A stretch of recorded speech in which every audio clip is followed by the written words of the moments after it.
All right, good. Here we go. Welcome to your City Council. This is an adjourned regular meeting and joint City Council and Parks and Recreation Commission, Cultural Arts Commission, Library Commission. Here tonight, Monday, January 9th, 2023 at 6 p.m. Please rise with me as we pledge to our flag. Seems only appropriate that we ask Parks and Rec Director Mark Lehman to lead us. Please place your right hand over your heart. Ready? Begin. I pledge allegiance to the flag of the United States of America and to the republic for which it stands, one nation, under God, indivisible, with liberty and justice for all. All right. That's what I really missed. Waiting for people to catch up. Missed that. That's what I really missed. All right. Roll call. Councilmember Franklin? Here. Councilmember Howarth? Present. Councilmember Lesser? Here. Mayor Pro Tem Montgomery? I am here. Mayor Napolitano? Here. All right, that takes us to, oh, we don't have community announcements? We don't have community announcements? Sure. All right, hearing none. Public comments. We have public comments, 3 minutes per person. These can be made on any matter within the subject matter jurisdiction of the City Council in the City of Manhattan Beach. So come on down for those in the audience who want to provide public comments. Right? Come on down. Frank Chiella, Honorable Mayor and members of Council, Happy New Year to everyone. And I just wanted to make a comment on the consent agenda, item number 2, the resolution for the rehearings of certain housing projects. And my comment would be that we will probably rehear what's going on with the High Rose project. And the community has already got me involved on doing research on the safety issues concerning Chevron. And my hope is that council and staff is also concerned about specifics of the hazards that the Chevron refinery presents to additional housing elements being built that close to the refinery. So my comment is I just hope that staff and council is also concerned about coming forward with specific incidents of hazards that have happened at Chevron, and in those hearings also be presenting some of those from both Chevron, AQMD, and our own fire department. So thank you. Thank you.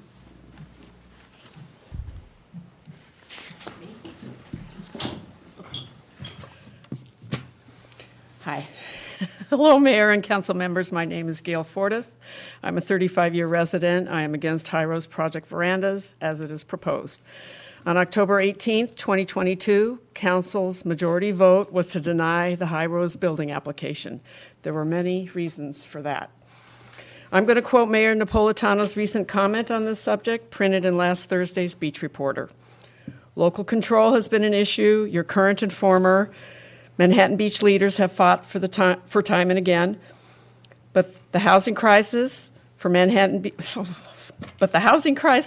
has caused the state to push a one-size-fits-all approach, stripping away our tradition of single-family zoning and discretionary review. It's understood that more housing is needed, but we are already a dense city, and the state needs to be providing more infrastructure and funding to go along with its mandates.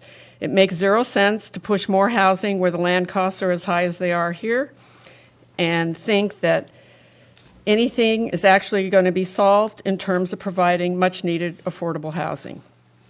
Thank you, Mayor and Councilmember Franklin, for your no vote on October 18th. You knew there'd be considerable fallout and challenges ahead, but considered the facts and voted accordingly.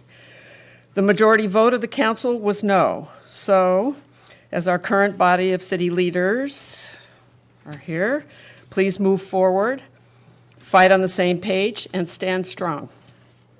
This evening's council meeting agenda item E, consent number 2, resolutions and ordinances facilitating rehearings for certain housing 23-0045 projects. Please don't forget your educated vote and discerning no vote on October 18th.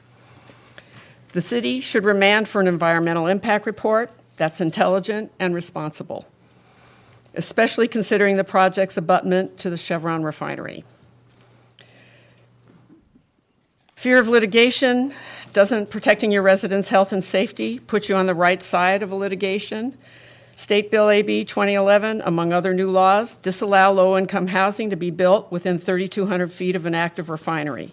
The 3,200-foot buffer is about protecting health and safety. High Rose opens the door to overbuilds everywhere in Manhattan Beach. It will forever change our low-profile, beloved beach city. Your community spoke out, the far majority, against High Rose. As our elected officials, do what's best for the city, hold firm on your convictions, and remember the reasons the project application was voted down on October 18th. Thank you for listening and for your consideration. Thank you. Okay, anyone else? Anyone by Zoom? Okay, no? All right. That takes us to our consent calendar. These are items 1 through 3 that will be approved with one vote and one motion as routine items.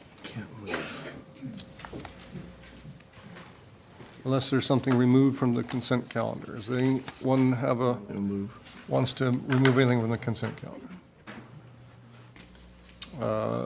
Councilmember Haworth. I was just trying to make the motion to approve the consent calendar items. Yeah, I don't see a button there.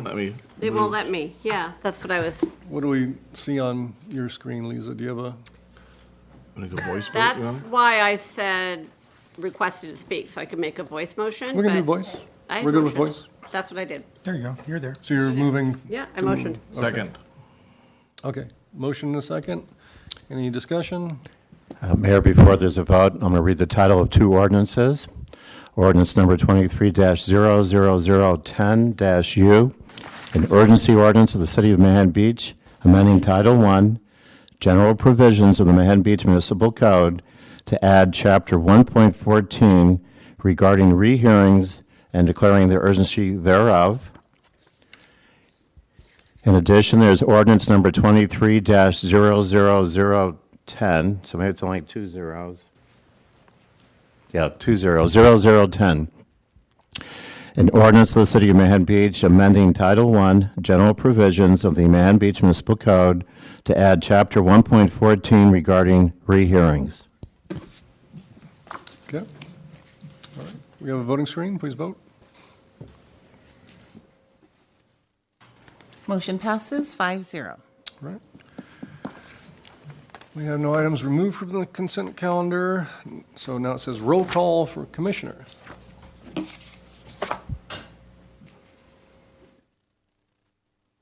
do the roll call for all three commissions that are here tonight. Thank you. Parks and Rec Commission, Commissioner Weiner. Here. Commissioner Wines. Here.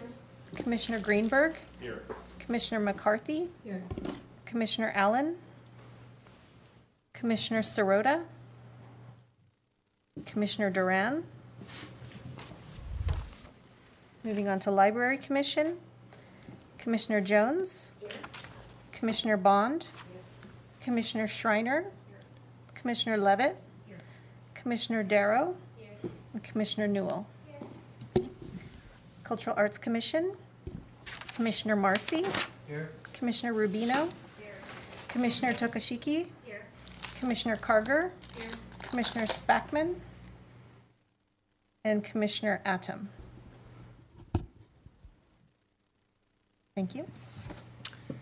Mayor, I just wanted to correct the record. The number of those two ordinances, they were actually 0002-U. I was wondering about that. Thank you. I thought there were going to be one. I thought that'd be the first ordinance of the year, but I was I'm wrong. not the only one who caught that. All right. Where are we now? We're at 1400 Highland Avenue. I knew. I was expecting someone to say California. Okay, here we go.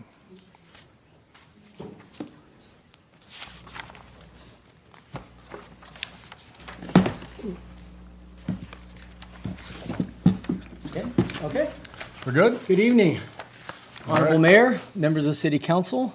Thank you for the opportunity to present our annual work plan items. I know each of the three commissions are excited to update you and seek direction We do have 27 items, so we are going to be extremely efficient in moving forward. And we have the commission leads that will be present. We have the commission liaison, as well as the staff team here available to assist. We will provide an overview, a status update, and then recommendations seeking city council direction. So I will dive right in. I'll start off the work plan items for the Parks and Recreation Commission. And just a brief introduction of the commissioners. Bruce Greenberg as the school district representative. Our student rep is Ray Sirota. We have Ken Weiner, Stephen Duran. Lori McCarthy is our older adult rep, as well as the chair, Russ Allen and Tracy Wines. And then here is an overview of the work plan items. I will not go through all of them now. The commission will be presenting each of these, as well as some proposed new work plan items at the end of their presentation. Just a few notable items, both the exploring of the acquiring Armory land and the El Porto Family Park were accomplished this year. We got the land? Well, let me back up for a Sure. second for that, because Sure. when you talk about that, it wasn't achieved in a lot of ways, or we got no answer. So, but you guys are sending it to the wrong people. You don't send it to the Army folks. You send it to the congressperson. He gets the attention of the Army folks. So we need to go to the electeds and talk to them. They oversee the folks who can make it, at least get it rolling in the right direction. I don't expect that we're going to get it or anytime soon, but let's get a no from the people who actually can say no. Okay, and I know they were copied in, but you're saying directly to them and have those conversations. If we have no answer, then we need to follow up with our electeds and say, why don't we have an answer to that? Somebody get us an answer. It's unacceptable that they can't respond. Understood. All right, thank you. Thank you. Okay, so just an update on the first item. Again, the Park Master Plan. This is our action plan. It was established in 2020. And I did want to take an opportunity to recognize Commissioner Greenberg and Weiner. They spent hundreds of hours on this, work with the staff team, and they are terming out this year. So the good news is this is a living document. This is updated annually, and so that will be their legacy. It will continue to live on, but I did want to recognize them. And then projects that were identified in the Park Master Plan that are currently in progress, Polywog Park Playground, the NFC Fitness Court, and Begg Field upgrades. And then the new proposed projects, again, the commission will be presenting those later to council in this presentation. So with that, I will move on to our next work plan item and turn it over to Commissioner Weiner. Okay. You see the slides in front of you. I'll just do some other narrative in the background so you can sort of follow along with it. But our charge this year was to evaluate and to determine, there it is, the condition of the current dog parks and parkettes in the city, and our hope was to create the feasibility of adding new park space and or expanded opportunities. The commission, as a background, took site tours back in 2018. We started our work on this in 20. We gathered information via outreach to the community to gauge the need and interest in improving existing facilities and potentially securing additional sites. After looking at the entire city for site availability that would be appropriately sized and neighborhood friendly, meaning the adjacencies or not in my neighborhood type of issues came into play when we were talking to people, we did not find anything viable for new opportunities. So the existing 2 parkettes and 3 dog parks were revisited to see how we can refresh them, improve them, expand them, whatever. So we walked all 5 sites with the public works people to determine what needed to be done. Some of the things that we looked at in terms of the 2 parkettes was that we were looking at new fencing, particularly in the front of the parkettes where these things are supposed to contain young children. We want to make sure that they're safe. There isn't one currently actually at 8th Street, but Larson has one that needs work. Tree trimming, safety lighting, additional signage, repair of inoperable equipment. Those are all things that we're looking or we passed on to Public Works as issues that we need to be worked on. As for the dog parks, there's a universal need for new fencing at all of our dog parks and patron seating. At Marine, you obviously know, is a very small one in back of the pay and play. but it's serving the people, and it's in really good shape. The Live Oak facility is in decent shape, and we're missing a shade structure, which is supposed to be installed in next month. The Polywog Park is the one that I sort of honed in on as an opportunity. So we submitted a plan that pushes the perimeter west into the Begg parking lot. We would reposition and or get rid of some of the bins that are over there. We probably lose 5 or 6 parking spaces, not the biggest deal on that perimeter, but we would gain about 1,800 new square feet on the west side, which is about 30% addition to the existing space. And that can be an annex, if you will. There's a lot of people that we talked to as we were talking about the opportunities, and people have said we would love for the new area to be exclusive for small pets so that they don't have to be running with the big dogs, as they say. So these improvements are what we're looking at now. By all means, when we were talking to the resources available, they could be done out of the park deferred maintenance funds. So that's what we're looking at now. Any questions? You want questions now? Sure. Questions? Thank you. Mr. Ken, so on the dog park at Live Oak, they had a cover there. I think Director Lehman, you can probably answer that question more, but they used to have a cover for the dog parks, and then it got beat up. It was just temporary cover. We're going to go back and replace it with a permanent structure, right? Permanent cover? You mean like a shade cover, like shade? Okay. Correct. A new shade structure has been ordered. I know Public Works, it's in the works and will be installed hopefully in the next month. We keep saying months. Okay. I can speak to that. Okay. But the record was, we did have a cover there, but it was just temporary cover. Now we're going to go back and make a permanent cover. Correct. Hi, Eric Lee, Public Works Director. As it relates to that shade structure, we've been for months trying to get this installed. We've got a vendor, we've got design, we got signed contracts, we've got supply chain issues, we've had some administrative issues with vendors just being overwhelmed with these types of projects, and it's been a struggle to find vendors that want to do these types of projects. I think it's a lot related to the pandemic. Hopefully, as we get out of the pandemic, some of these things unfreeze, but we're diligently working on this one. Perfect. Thank you. Appreciate that. Nothing further on it.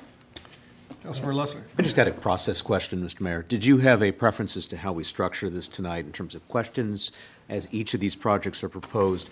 In terms of direction, would you want to defer that to the end, or would you want it to come up as we deal with each of these items? If people have questions now, we can do that. And since we're on the subject, I think we might as well go ahead and give direction if we have it. Okay. I would support the direction that's being proposed to expand the dog park as a dog owner. We've been one of the challenges is beyond the dog runs, there really is not a large enough facility for a dog play area. Obviously, it impacts parking, and I want to see if there were some more negatives that staff identifies, but otherwise I'd be in support of it. Thank you. Councilor Franklin? Yes, thank you.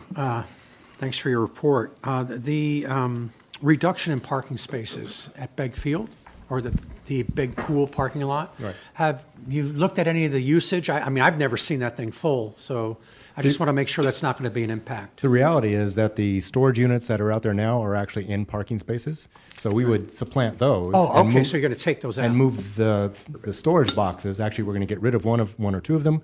The other ones will be moved into locations that are non-parking areas. Perfect. Great. Thanks. One question, do we have the concurrence of the school district on this? Do we need their concurrence? So yes, they were in support of this and actually looked at, they have a 40-foot container that they would be willing to remove. There was, Earthquake supplies or something? it was, I believe, archery supplies and some, some other supplies that they had not used in years, yes. Okay. It's a container home. Yes. But we will, of course, circle back with them But yeah, they If- say they signed off on if it. council approves. My other question or point would be that, I know everyone wants big, glorious dog parks, and it'd be great to have the room to have them, but having done this for a few years, I know very well in the past, looking at different sites, that there's huge resistance, neighborhood resistance to them, for all sorts of, because especially if you have a big park, you're going to get a draw, perhaps on a regional basis. But I still am an advocate for some smaller dog runs. And I still think that we should and could look at Veterans Parkway in some areas that are just ice plant. And again, dog runs aren't regional draws, they're for the local folks that are adjacent to it. And so I wouldn't mind if we pursued or looked at that after we achieve these other things. Yeah. Okay, anybody else? I mean, I'm in concurrence with everything that's been said. I definitely support this. Yep. I'm sorry, for maybe Director Lehman. We did this back in 2007, 9, with Councilmembers Lesser and Haworth at the time. Our first dog parks we'd built. And then Juan from Public Works had built in a sprinkler system. Sean's probably around back then. So these are the same design that we had. The sprinklers come out of the ground. Whatever time they come up and sprinkle that area. The same design that we have now for the expansion parks as well. As far as you know, we're going to follow the same format, right? Yes, I am looking at Sean, and yes, we will follow the same format. Good. I'm good. Thank you. And just briefly, so with the neighborhood noticing, is this something we should notice, the neighbors? Yes. Because of the impact? Okay, will do. Especially big pool area. Yep. Yeah. Friends of All right, Pollywog. next. Great. Yep. I'm sure you've looked at the slides, so I won't read those to you, and I know you all know about the facility. We're very excited that it's becoming, or has become, our facility as of October 2022. And we have big ideas for it. And instead of doing a survey, we decided to pilot some programs for 2 to 3 months. Now, nothing, you can look and see the windows are in bad condition, the lighting's in bad condition, the doors are, I think potentially there's some leaks in the roof. So we don't know exactly when that will be finished, and it needs painting. But when that happens, we're ready to roll. We thought there could be dedicated programs for senior citizens in the morning, and some of them could even come from Jocelyn over to us by dial-a-ride. And students after school, it's very convenient because MBMS is right there and Maricosta is along the same way. So many different activities are being considered for each room that would appeal to different ages and varying degrees of physical ability. We discovered that vendors of some simulator activities, activities such as golf and soccer are being considered by other places, and we're interested in that too. Volleyball, you may have heard of. Tech ball, which is interesting. It's a soccer ball played on a curved ping pong table. Rotating paddle handball, Tai Chi, line dancing, meditation, board games, even low impact workouts that don't require weights, darts, and possibly axe throwing. Are Very just popular here. very popular in think? town, and we have a Especially this way. competitor, a competing axe throwing location in El Segundo. So that was suggested to us, and we thought that had potential. As long as it's not done towards the council or. Well, it's perfect because they're long, narrow rooms, and each room would have a different activity in it. How many Again, we're rooms going are to there? collect data. We're going to see what's popular and what isn't and make decisions based on that. We don't plan to have any kind of written survey. So we're doing this a little differently than you've done things in the past, but we feel like it's such a unique, exciting space. We want to try something new. We want to get the community excited. And it's been overlooked for so many years. Our committee has been by there frequently. The basketball court's used, the dog park is used, the skateboard park is used, but we discovered that Rocket Ship Hall is really underutilized. So we'd like to make that a part of our new development. And then there's a small area that may have had a fountain in it. So we're looking at a bigger piece of property than we initially thought, and we would want your approval for that. There are many recreational rental businesses where sports items could be checked out with a card at the facility. It's really unique, so it's almost like a vending machine. They bring it in, everything's there, and you could have a card and check it out and use it. We're also, I think that's it. Okay.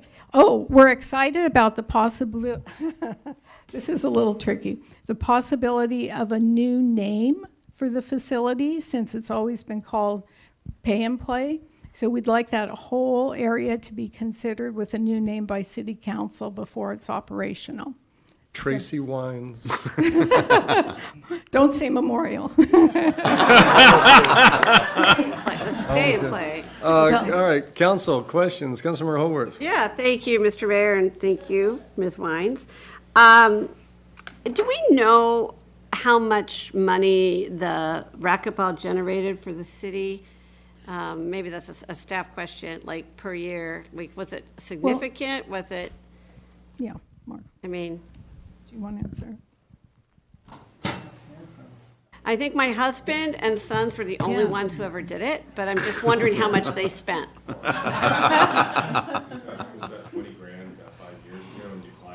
Wow, okay. I mean, it doesn't have to be, that's great. Yeah.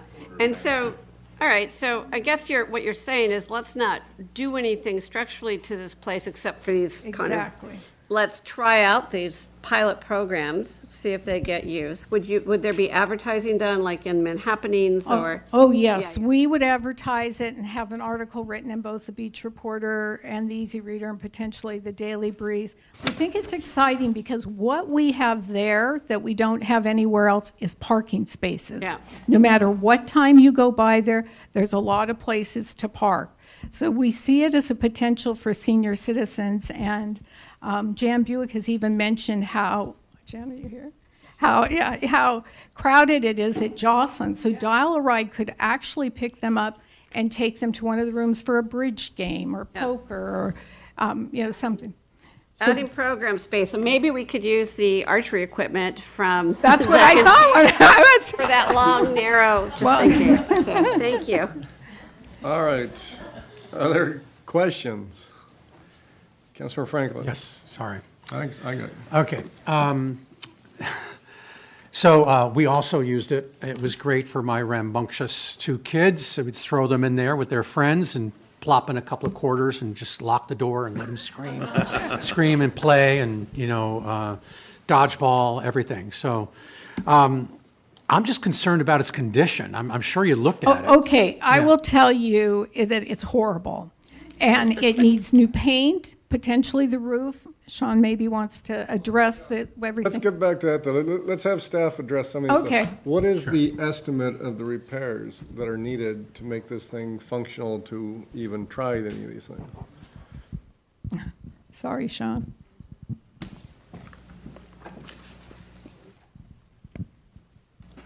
All right. Good evening, Honorable Mayor and council members. The bones of the building are sound. It's a solid concrete structure. We did have the roof evaluated. It's good for the next few years or more. We're in the ballpark of $200,000. Painting inside and out, it's roughly $60,000. We're gonna retrofit all of the existing lighting to LED. We are going to just check and recheck the ventilation system, make sure everything is working properly. But other than cosmetics, it's a sound structure. Okay.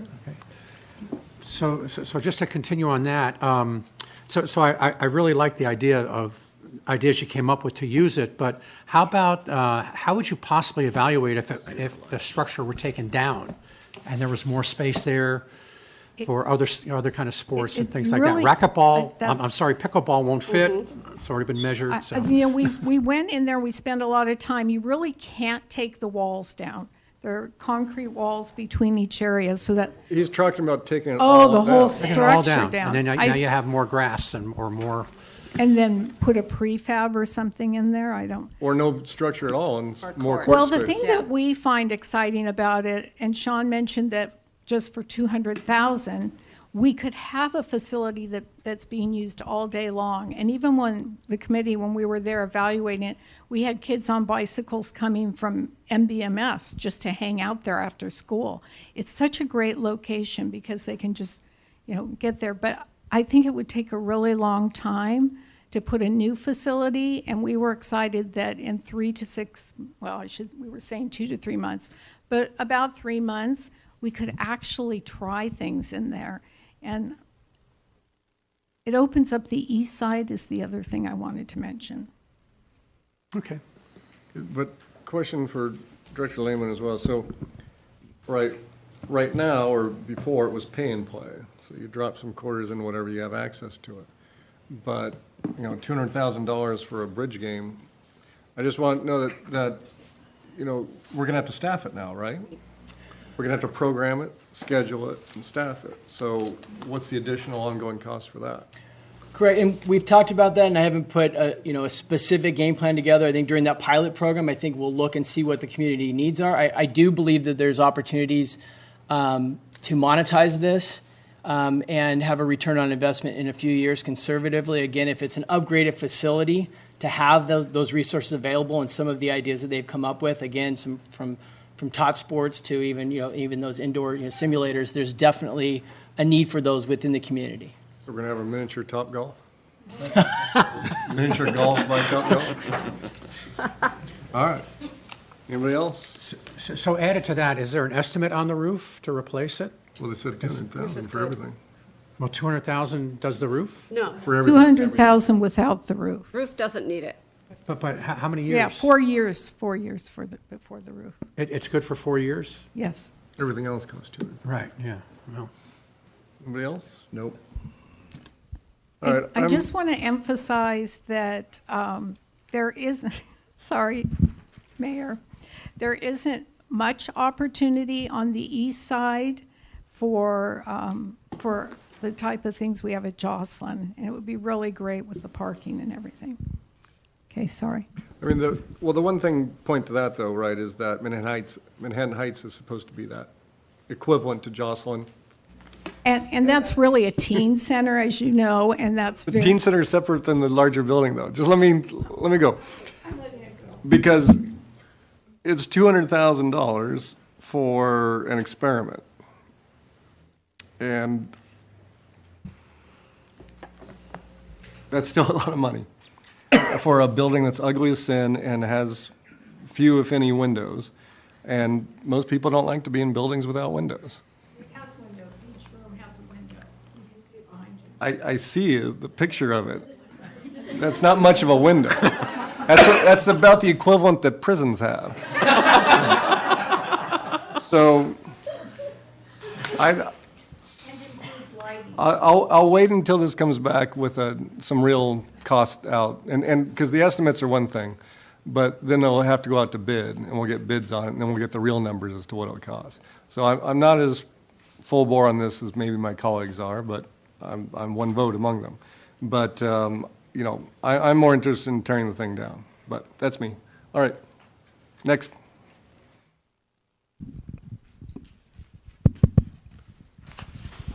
Good evening. I'm going to speak briefly about the Sand Dune Park Improvement Project. So when we sat with City Council this time last year, we took direction.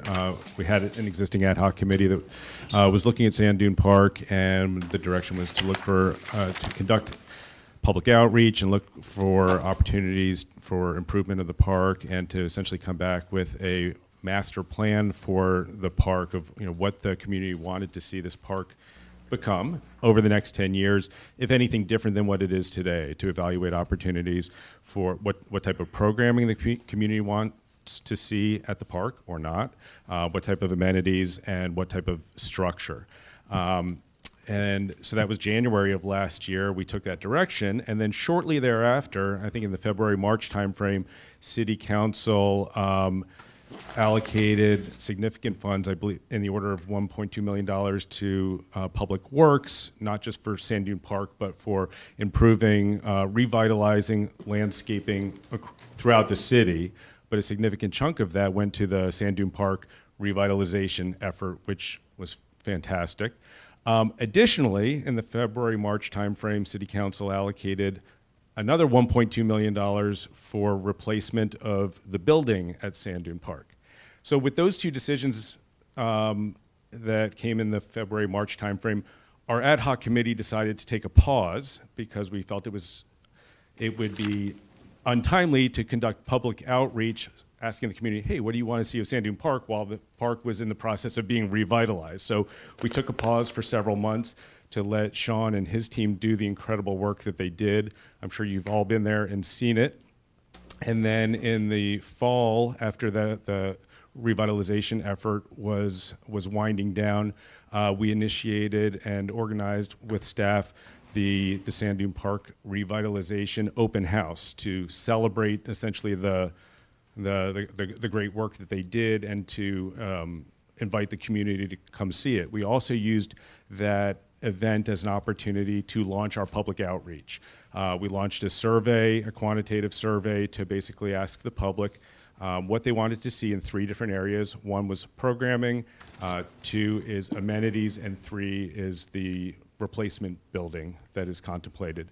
At this point, I believe we've received 90 responses to that survey, and it's basically our accomplishments for 2022. As we're rolling into 2023, our plan now is to continue the public outreach with a couple of public outreach in-person sessions to be conducted at the park.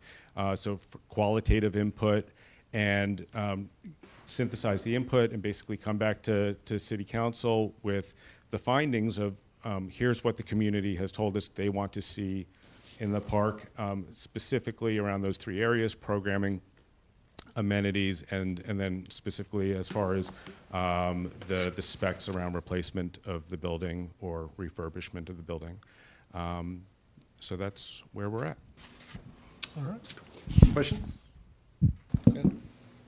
I just have just one question. The refurbishment of the modernizing the restrooms, and again, this is a question, it doesn't have to be answered today, but is there any sense of how ADA compliant are the restrooms now?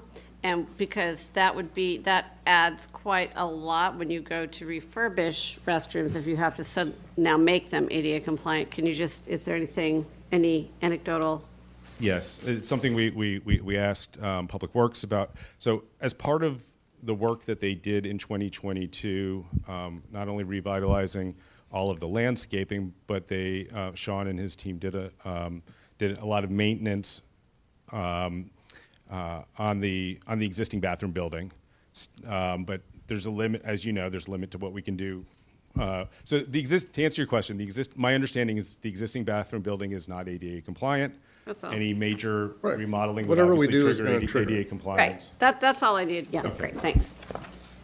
All right, one thing that I will bring up, speaking of prisons, is the fence there surrounding the dune. It's terrible. And this is where I see overlap with our Arts Commission, where we can get funding as well from, because there's plenty of opportunities out there. You've seen not decorative but artistic fencing before. I say fencing, but I'm speaking in terms of sculptural. Along the LA River, I think Frogtown has it, and several other areas have it. And to me, it's an opportunity to bring something a little bit brighter, a little bit lighter, and something whimsy, whatever it might be, but improve the looks out there. Because I just think it's a bad optics to have that. First of all, it's all fenced off, but then just at the base where you have the kids and the entry and everything, it's just very uninviting to me. We could do better, in my opinion. So I would like to put that in your list of things to adjust on the sand dune as well. Seconded. Okay. Good Pretty idea. prison fence. Pretty prison fence. All right, next. Good idea. Okay, good evening, council members. I'm here to talk to you about the prospective aquatics facility. By way of background, to refresh everybody, the PMP that was done and presented in December of 2020 re-identified a modern aquatics facility as a priority for Manhattan Beach residents. This was consistent with our community outreach. That's how we identified it, and consistent with historical surveys, which have been done over the past 20 years. Every time a survey of that sort is done, blue sky, we end up with that being the top priority, and it was again. As you all know, BEG is the only public pool in Manhattan Beach. It was built in the 1940s. It hasn't been touched since 2010-11. It is running safely. The staff there is incredible, but it had about $250,000, $300,000 put into it back then, and the equipment that is in it is at or beyond its useful life. So we have a looming problem coming, but right now it is still operating, but we need to deal with it at some point. An aquatic subcommittee was formed in January 2021 at Council's direction to explore the idea of a renovated pool or a brand new aquatics facility. And we did a lot of due diligence, which we presented at the meeting in January 2022.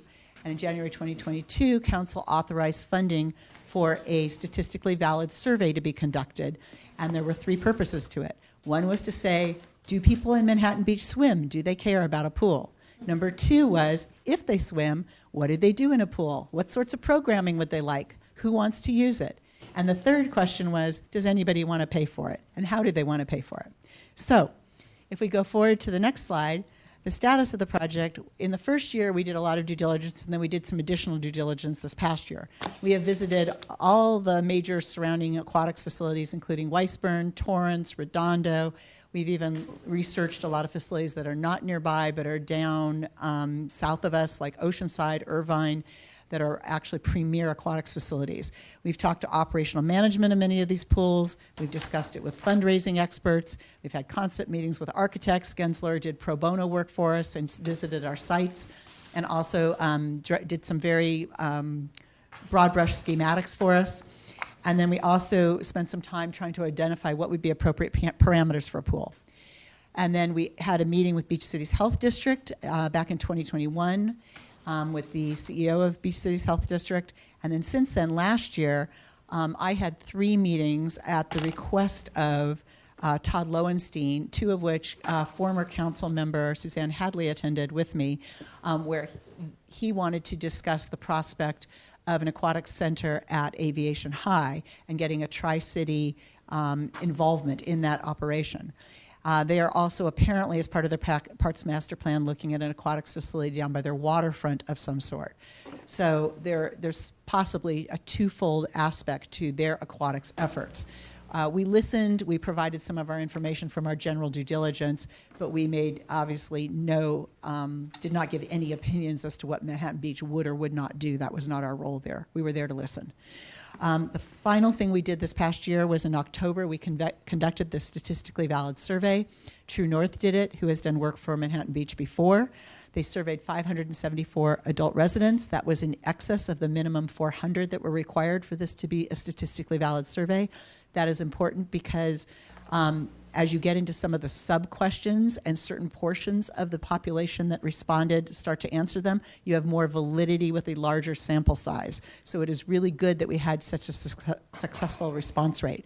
We have a margin of error of 4.1%, which is below the minimum threshold of 5%, so it's very good, and a 95% confidence interval. So I think our results are good. If we turn to the next page, which is the survey findings.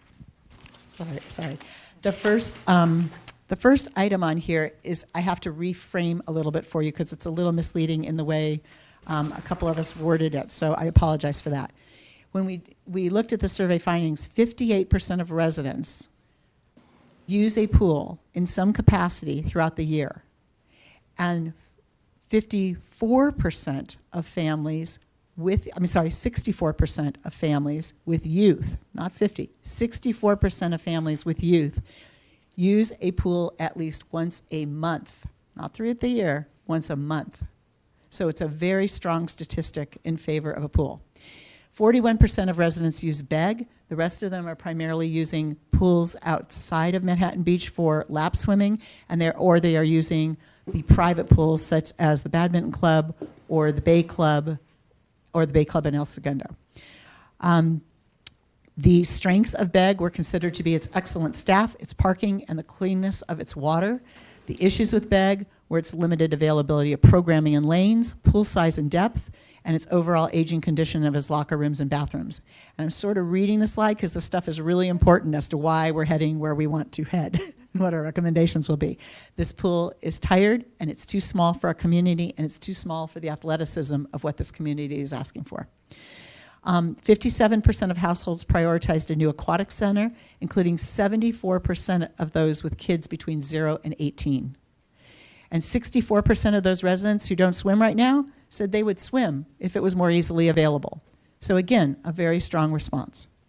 81% of households prioritized a new 35-meter pool, and 73% favored a shallow teaching therapy pool. That is on here because it's really important. If you look across California in particular, we looked at other states as well, but California is more relevant. If you look at the facilities that have been built in the last 20 years, I would say almost no one that we could find builds one pool. They build two pools. They always build, these days, a shallower pool for teaching aerobics for seniors, teaching young students, teaching adult students, teaching anybody who wants to learn.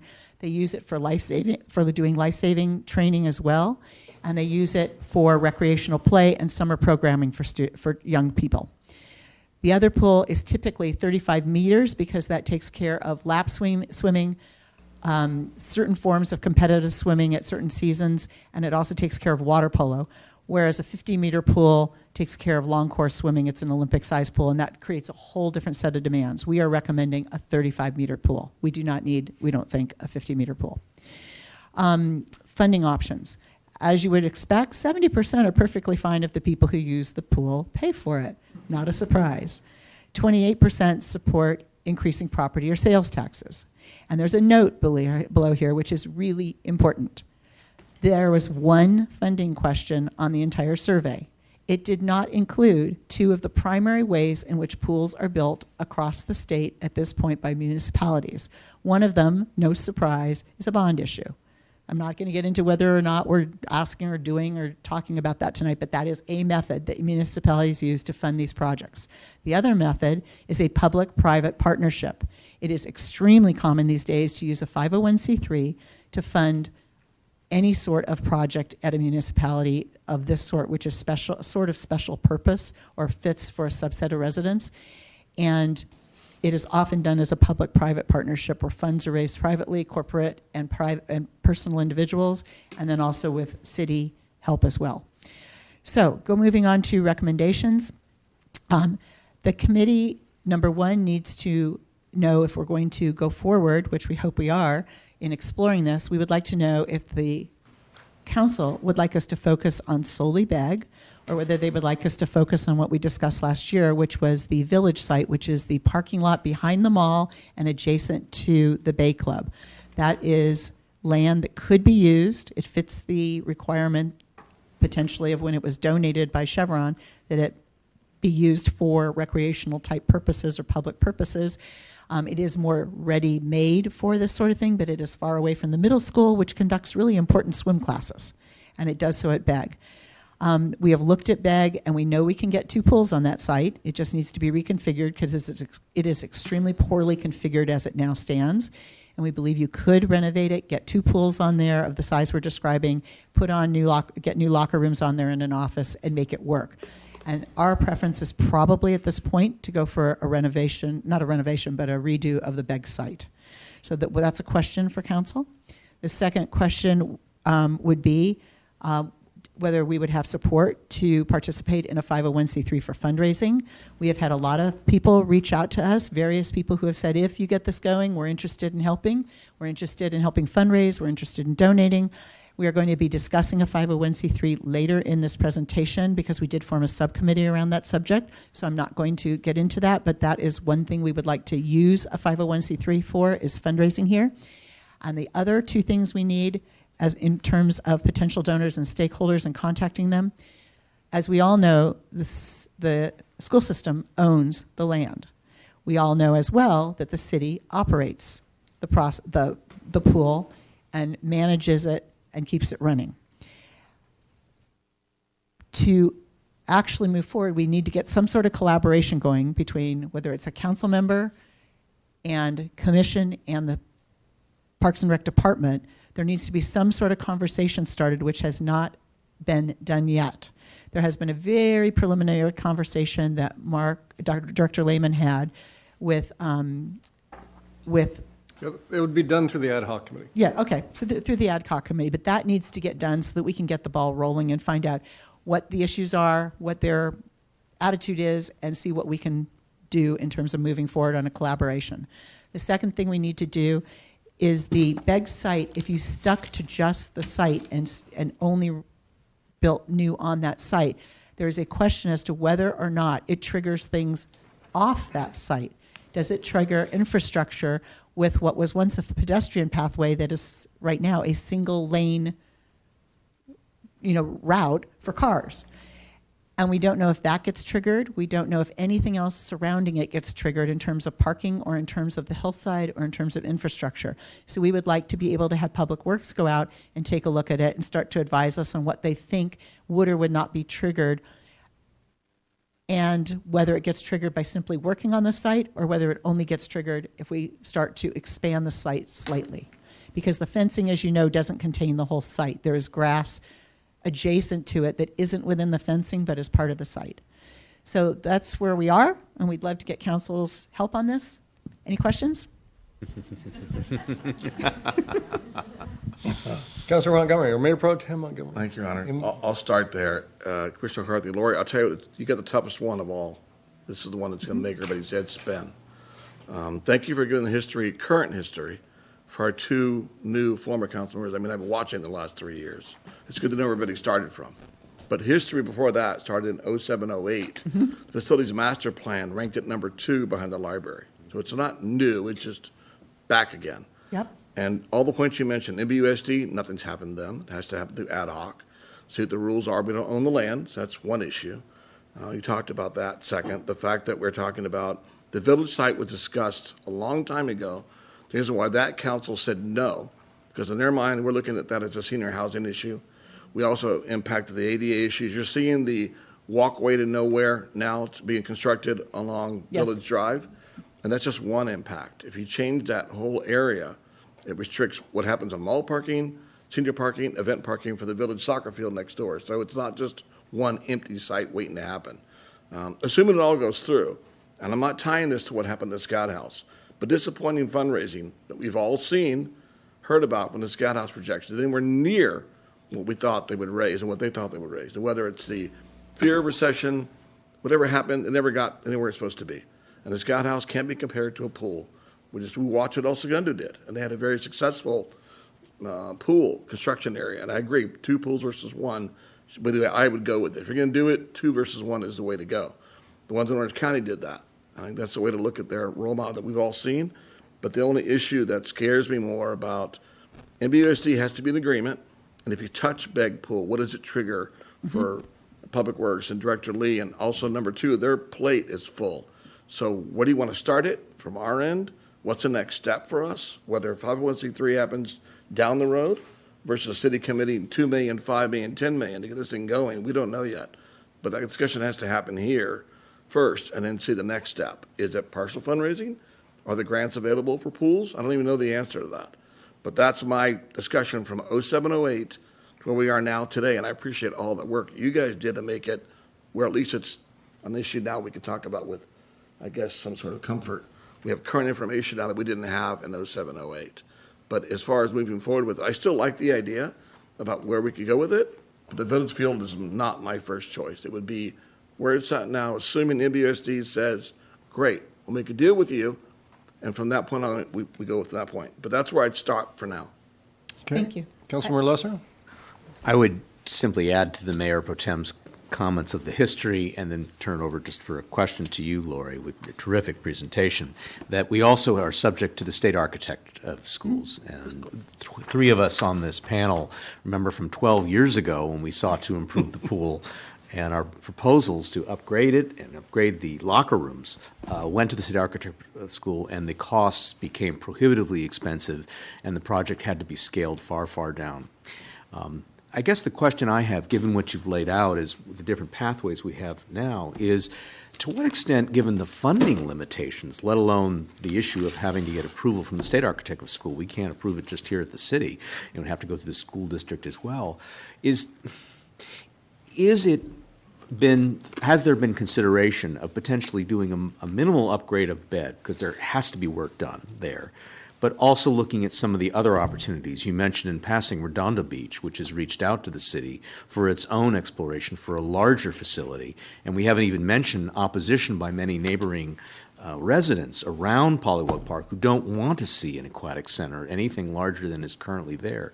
So I'm wondering to what extent your subcommittee has begun to address the idea of maybe more than one pool, or is that too much? I'm just wondering where you're heading at this point. And last comment, and I'll stop talking, is this issue is coming back to council next month, is that correct? Where we might have a chance to give further direction there, but go ahead, Gloria. Okay, so you raised a lot of issues, and I hope I can remember all of them in turn. I'm going to start with the... Seconds. That's tough. So first, let's start with the village site. The points that Councilmember Montgomery made and that Councilmember Lesser made, those are all things that this committee explored in depth. We know the issues around that site. We also, when we were working with Gensler looking at it, we looked at it as if the pools would be pushed way far north on that site for precisely some of the reasons you articulated. If you look at when pools are used, they typically are in, particularly with swim teams and things like that, they tend to be late in the afternoon through the early evening, and a lot of the usage during the day tends to be seniors, which is quiet. Swimming is a quiet sport. So there are all kinds of noise things that, interestingly, when you look at scheduling, aren't as necessarily as bad as you might think at first blush. And the traffic patterns vary, and a lot of the swim team things are done in most of these centers as drop-offs, so you don't have parents parking and sitting there. There are a lot of things we explored. We know that there are parking contracts that the mall has, but the mall, one could argue, might be overparked now and might not need that contract. It doesn't bring the city a ton of money. And the Bay Club also has a parking contract where they can spill over by about 50 spaces when they need to. And that gets used sporadically throughout the year. So we know that those two contracts do exist, but they also have sunset provisions on them, and they can be canceled by the city at any time if they wanted, if the city wanted to. They have those clauses legally in the contracts. We looked at them. We understand that there's an issue with AYSO, but AYSO, it is a question as to whether programming would necessarily overlap as comprehensively as it might seem at first blush. So those are all considerations. Some of the bigger ones to me are that you can't continue to have the middle school have swim lessons, for instance. A lot of people are really they like the fact that it is close to Pollywog for recreational play in the summers. It's really nice. A lot of parents reported on the survey that they take their kids there for just recreational swimming. So there's a kind of I want to call it a cultural thing about where it's located right now that I think is strong. So I think our preference is probably to do Begg. There are residences around there, but it's really, for the amount of noise that's there, it's really the apartment buildings right above it. The other residences are not where they're going to be as heavily impacted by having the two pools. And secondly, I want to point out that my understanding of what was done in the proposals that were put forth in 2016 or thereabouts, because I know the pool was pulled out of the bond issue, there was talk of putting the pool down by the residences, down by center field down there. So it was a whole different location that would definitely have probably given rise to a lot of not in my backyard type responses. This, if you stayed where we are now, you really have the apartment buildings as your closest neighbors. You have the school, you have a Pollywog Park, and you have the soccer field. You really don't have anybody on top of you other than those few apartment buildings. So I think it's something that could be worked around potentially. I think the ingress and egress is a much bigger issue. I'm not sure I'm remembering all the questions you asked. We'll wait and see. There's an opposition to everything. But in the meantime, though, obviously a lot of these, a lot of these things are details that we'll get to. But yes. let's get to the real crux of things, which Direction. is, do we want to go forward? How we're going to go forward? Because there are a couple basic things that I want to see first. So let's not get in the weeds at this point. Okay. You obviously done a lot of homework, but I think those things we brought out when we have it on the agenda at the next meeting or the meeting after that. Yep. So, let's stay out of the weeds there. let me just, unless you have something else, let me go over to Councilmember Haworth. Is that? Go ahead. Okay, thank you. Thank you. First of all, what an excellent report. And I know that it's incredibly professional and in-depth, and, you know, you've been working a few years on it, and I think our city is really lucky to have you guys working on this. I mean, this is very professional level. So I'm going to give you a couple answers, and I want to, I don't know if it's correct or add my voice to the historical record. First of all, I don't know if you need our direction to form a 501(c)(3). I think if you decided to, you could form a 501(c)(3). C3. C3, whatever. I'm not a lawyer. There's a reason, though, they want our Okay, direction. all right. Now, I'll entertain that. I just wanted to, you know, confirm that. I prefer the location at BEG. I was actually on the Facility Strategic Master Plan Committee, and one of the things that at that time, and Lori's right, the facility, though, in the Facility Strategic Plan of, what, was it 2008-9, was up on the hill, was where BEG is, but it was a giant facility. It was 3 pools. It was 3 pools and a gym. It was massive. So that was an issue for people there. And then what you were talking about, Lori, the pool that was down kind of on Manhattan Beach Boulevard near Redondo Avenue was an idea. And neighbors were against that, as they were the massive facility that was proposed. The good thing about doing it at BEG up there is it doesn't interfere with the floodplain function of Polywalk, right? Could just do a pool there, just kidding. But what David is talking about, and Steve's, or the mayor, is right, is that there's always there's opposition, and that's, you know, fair. People have a right to advocate for their quality of life, and there is a group called Friends of Polywog, so it'd be great to talk to them, as you know, early on. So of course, people know that I talked about my support for this a lot, and I really do support this. It will be critical to get the school district on board. I think, though, if we work with the school district, if we are technically funding it, even if they own the land, we may not have to go through the Department of State Architecture. Department of State Architecture kicks in for school projects only, and it's a different process than we would go through if we were doing buildings. Weeds, though. We're not even close We're to in that. weeds. Sorry, I got in weeds, but I get so excited. Not even close. But I do support studying this. I think Councilman Montgomery, Mayor Pro Tem Montgomery, brought up that this could be a slightly different fundraising project than the Scout House. I do think it's true. I'm not giving up on the Scout House yet, but I think there's an awful lot of excitement about this. So I also appreciate the detail you gave on the funding question. The fact that it was not asked about a bond measure or a private-public partnership, that was important information. So did I answer? Yes, BEG. Sure, 501(c). Obviously, go to the schools and teach me to swim. Councilor Franklin. Okay, great. I'm in support of this, too, although it's a tough road to hoe. I'm a little bit concerned about the 64% of residents would use a pool if it were more easily available. You know, our threshold for bond measures, I presume, would be 2/3, you know, to have something like this. When push comes to shove and people actually have to go into their wallets and pay for it, you know, it's great to be asked the question and the like, but when the rubber meets, I'm using all these bags. The number is 57, not Yeah. 64. Well, I've got, well, they prioritize, but it says 64% would use a pool if it were more easily available. I like that, but again, just I'm cognizant of the bond, because I really think that either it's going to have to be a bond measure to fund it, or a bond measure in combination with the 501(c)(3, because there's ongoing maintenance, and that is really the killer with pools. Ad nauseum, I've mentioned that I grew up in Tucson, lots of pools there. Pool maintenance costs are very, very high, not to mention the evaporation of the water and the constant replenishment. Hard to believe that we're still in a drought, but you know, it's all problematic. The other issue, I like Beg.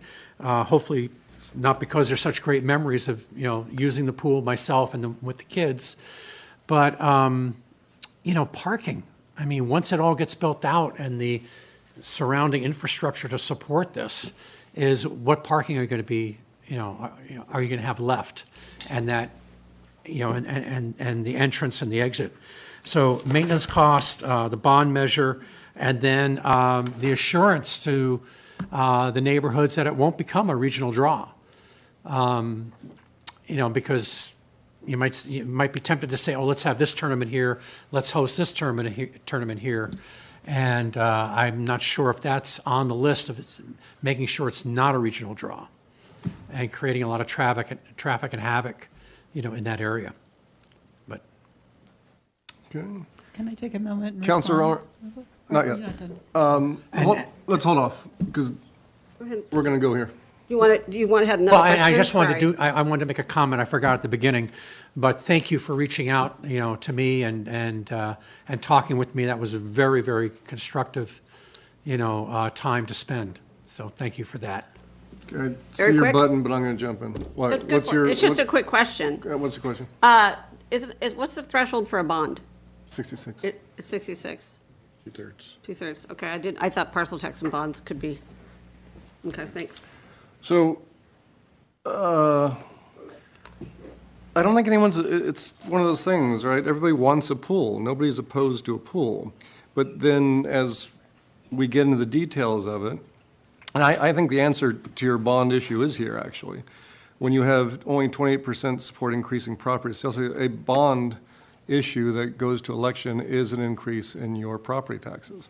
So 28% support and only 57% of households prioritizing new aquatic center, I think that's a challenge to that type of funding for this. So private-public partnership, great. 501c3, great. But until we get a real estimate, and we can go off of El Segundo's, of course, except they started in 2016, before 2016, because I worked on that project. And they continued on, they finalized, and they still are paying for it. And as you know, the generosity of Mr. Lundquist knows no bounds, except he's still paying more than he thought he was as well. So great, but for choices, yeah, I would choose Beg over the village. I think because we have more knowns there, and but it also comes up. So I don't think in the question of the 501c3, right? Because at some point there's this chicken and egg of, okay, you can't start fundraising, or as we've been told before, for the senior center, right? They need to know if the city is going to be involved and at what level, to really take it to people and say, okay, the city's doing this, so will you cover this? It's not going to be, hey, we want a pool, city's not on board yet, but let's make as much as we can. That's the opposite of how it typically works. It can work the other way, but even forming a 501c3, they need an estimate as to what this is going to cost to either, for us, we need an estimate as what it's going to cost, and for donors, they need an estimate what it's going to cost. And then the donors need to know how much the city is going to put in to make it a successful fundraising drive. And so to get there, the bottom line, gets back to the fact this is an agenda item in the next month, is that we need a real clear estimate, knowing that the first number we're going to get is probably going to be short of what the actual number is going to be at the end, because this is going to be a process. And, scale matters too when we talk about, well, the senior center fundraising was a disappointment because they didn't cover as much as we thought. Well, the price increased a lot too. But in terms of scale too, though, right, they were asking for a couple million, I think 3 million. Right. This is going to be a whole lot more than 3 million. So where that fatigue line sets in, we don't know yet. There's lots of interest in it, that's great. When it comes down to it, we don't know, because the cost of this too, what they want is a pool. Donors want is a pool. What the donors don't want is to pay for a road to the pool. And they don't want to pay for the ongoing maintenance for the pool. They don't want to pay for parking for the pool.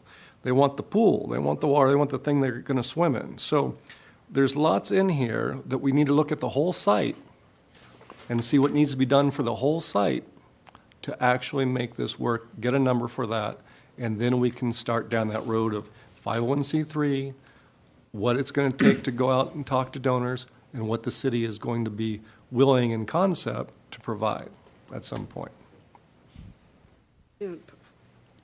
through COPs or otherwise. I think this loses at the ballot box. So I want to show some respect for Lori and how much work you've put into this by asking the following. I think everyone has seen on display in this conversation the conundrum that is the Begg pool and the challenges we face in multiple years in needing to upgrade it. What direction would be most helpful when this item comes back to council next week for your subcommittee to feel that it can continue to be constructive moving forward? Okay, so there are a couple points I'd like to make that would probably answer that question. The first thing is a point of clarification, which is that we've got 58% of residents who swim at some point during the year and 57% prioritizing a new aquatics facility. We got 70+% if you've got kids. So we know the numbers are relatively high. The 64% that Councilmember Franklin mentioned is actually the 64% of people who don't swim. So it's that like 30 some odd percent that doesn't swim, that 64% of those would. It's not 64% of the overall community. So it's additive to the number of people that would swim here if they could, if that makes sense. Okay, but let's stop Now selling. let me go Let's back. stop selling. Let's just get to. No, I'm not selling. what we I'm need- correct. I was what we need. clarifying something, and then I'm sorry. I don't mean to be argumentative. I know, but exactly. I don't want to set up a debate here. I just. No. Okay, so I want to answer the other question. What we can use, what would be really helpful, is now that you've said, it sounds like we've got some consensus here that you would prefer to focus on BEG, which is direction we have very much needed. Now that we can focus on BEG, we can see if we can get some additional work done and actually pricing out what BEG might be. If we can get Public Works down there, we can see what might trigger and what those additional costs would be. And we can actually figure out what we're asking for, because we don't have that number because we couldn't focus on the site. We didn't know which site we were talking about. I think the number will be significant. I totally agree with Mayor Napolitano and his comment that this is a very big ask in terms of to the community to have a pool like this. We understand that. We would propose talking to a number of people that know that this something needs to be done, but there are a number of people in the community who've reached out to us who said they're interested in participating in fundraising for this. Some people have said they're interested in significant donation.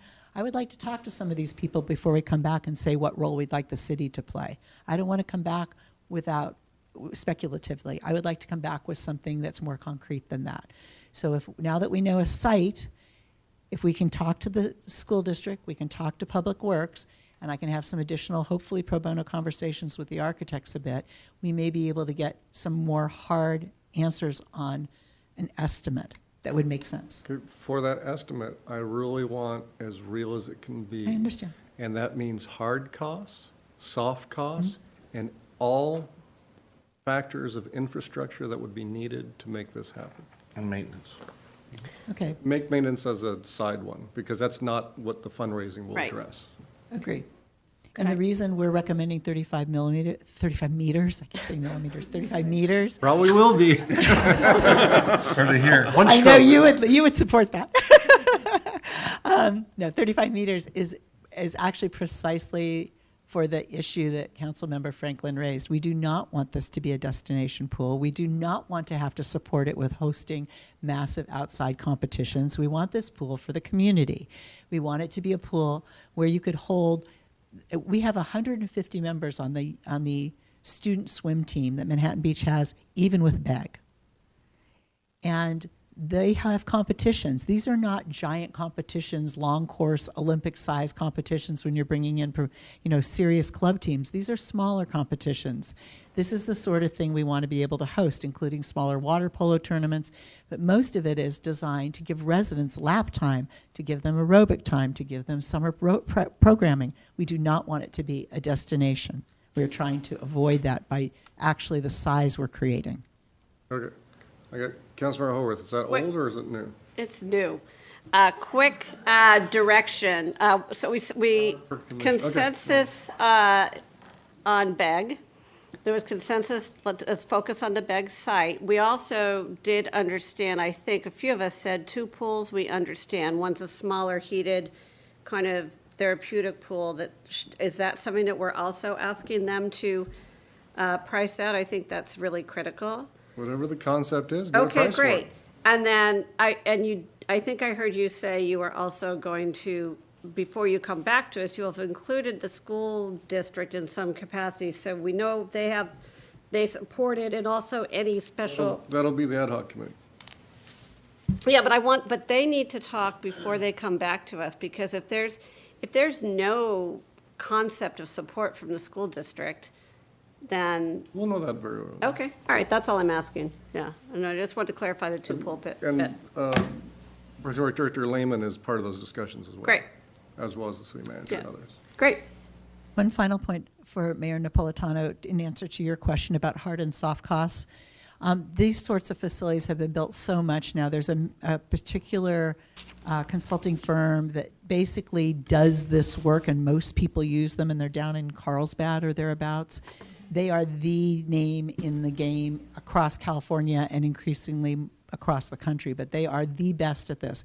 When they do the estimates, and Gensler knows their numbers, it's been done so much that the number for the hard cost plus the soft cost addition is actually not as hard to get at once you size out your pools. I'm not saying it's hard to get at. I'm just saying a lot of people leave off soft costs. No, I would include it. But yeah, absolutely. So I'm just saying include them. One quick question, and that is, Lori, there's a type of pool that is above ground. Yes. I can't remember the name of it. I'm just curious to what extent the It's a subcommittee. Murtha pool. A Murtha pool. MRTHA. Murtha. What extent did the subcommittee evaluate that as an option? That is an option, and there are pros and cons to it.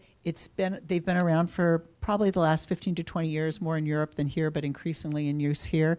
It makes the costs a little less, but the longevity hasn't been yet proven because they're pretty new. Most of the pools are hitting that 15-year mark, the ones that were 15 to 20-year mark, whereas a concrete pool is good as we can prove for 70, 100 years. Thank you. So there are some offsets on maintenance and some offsets but the initial costs going in are much less. Thank you. Okay. All right. We're good. All right. Is that Thank it? you, everyone. All right. Good. Thank you. Well done. Applause? No applause? Yeah. There you go. All right. Thank you. And we're on to Donations. break. Take a break for 1 second. All right. No break? We got one more. We're not finished, we have one more. Oh, that's why I asked. That's why I asked. Okay. But wait, there's more.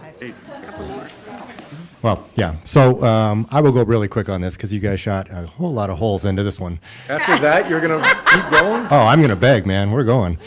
All right. So I will cut out a whole lot, though, because you've answered a few of them, and I think you've tipped your hand as to what we're talking about here. So, the current fundraising and donation program for the city, i.e. Parks and Recreation, is limited to parks and benches and trees and a paver program potentially and a veterans honor wall.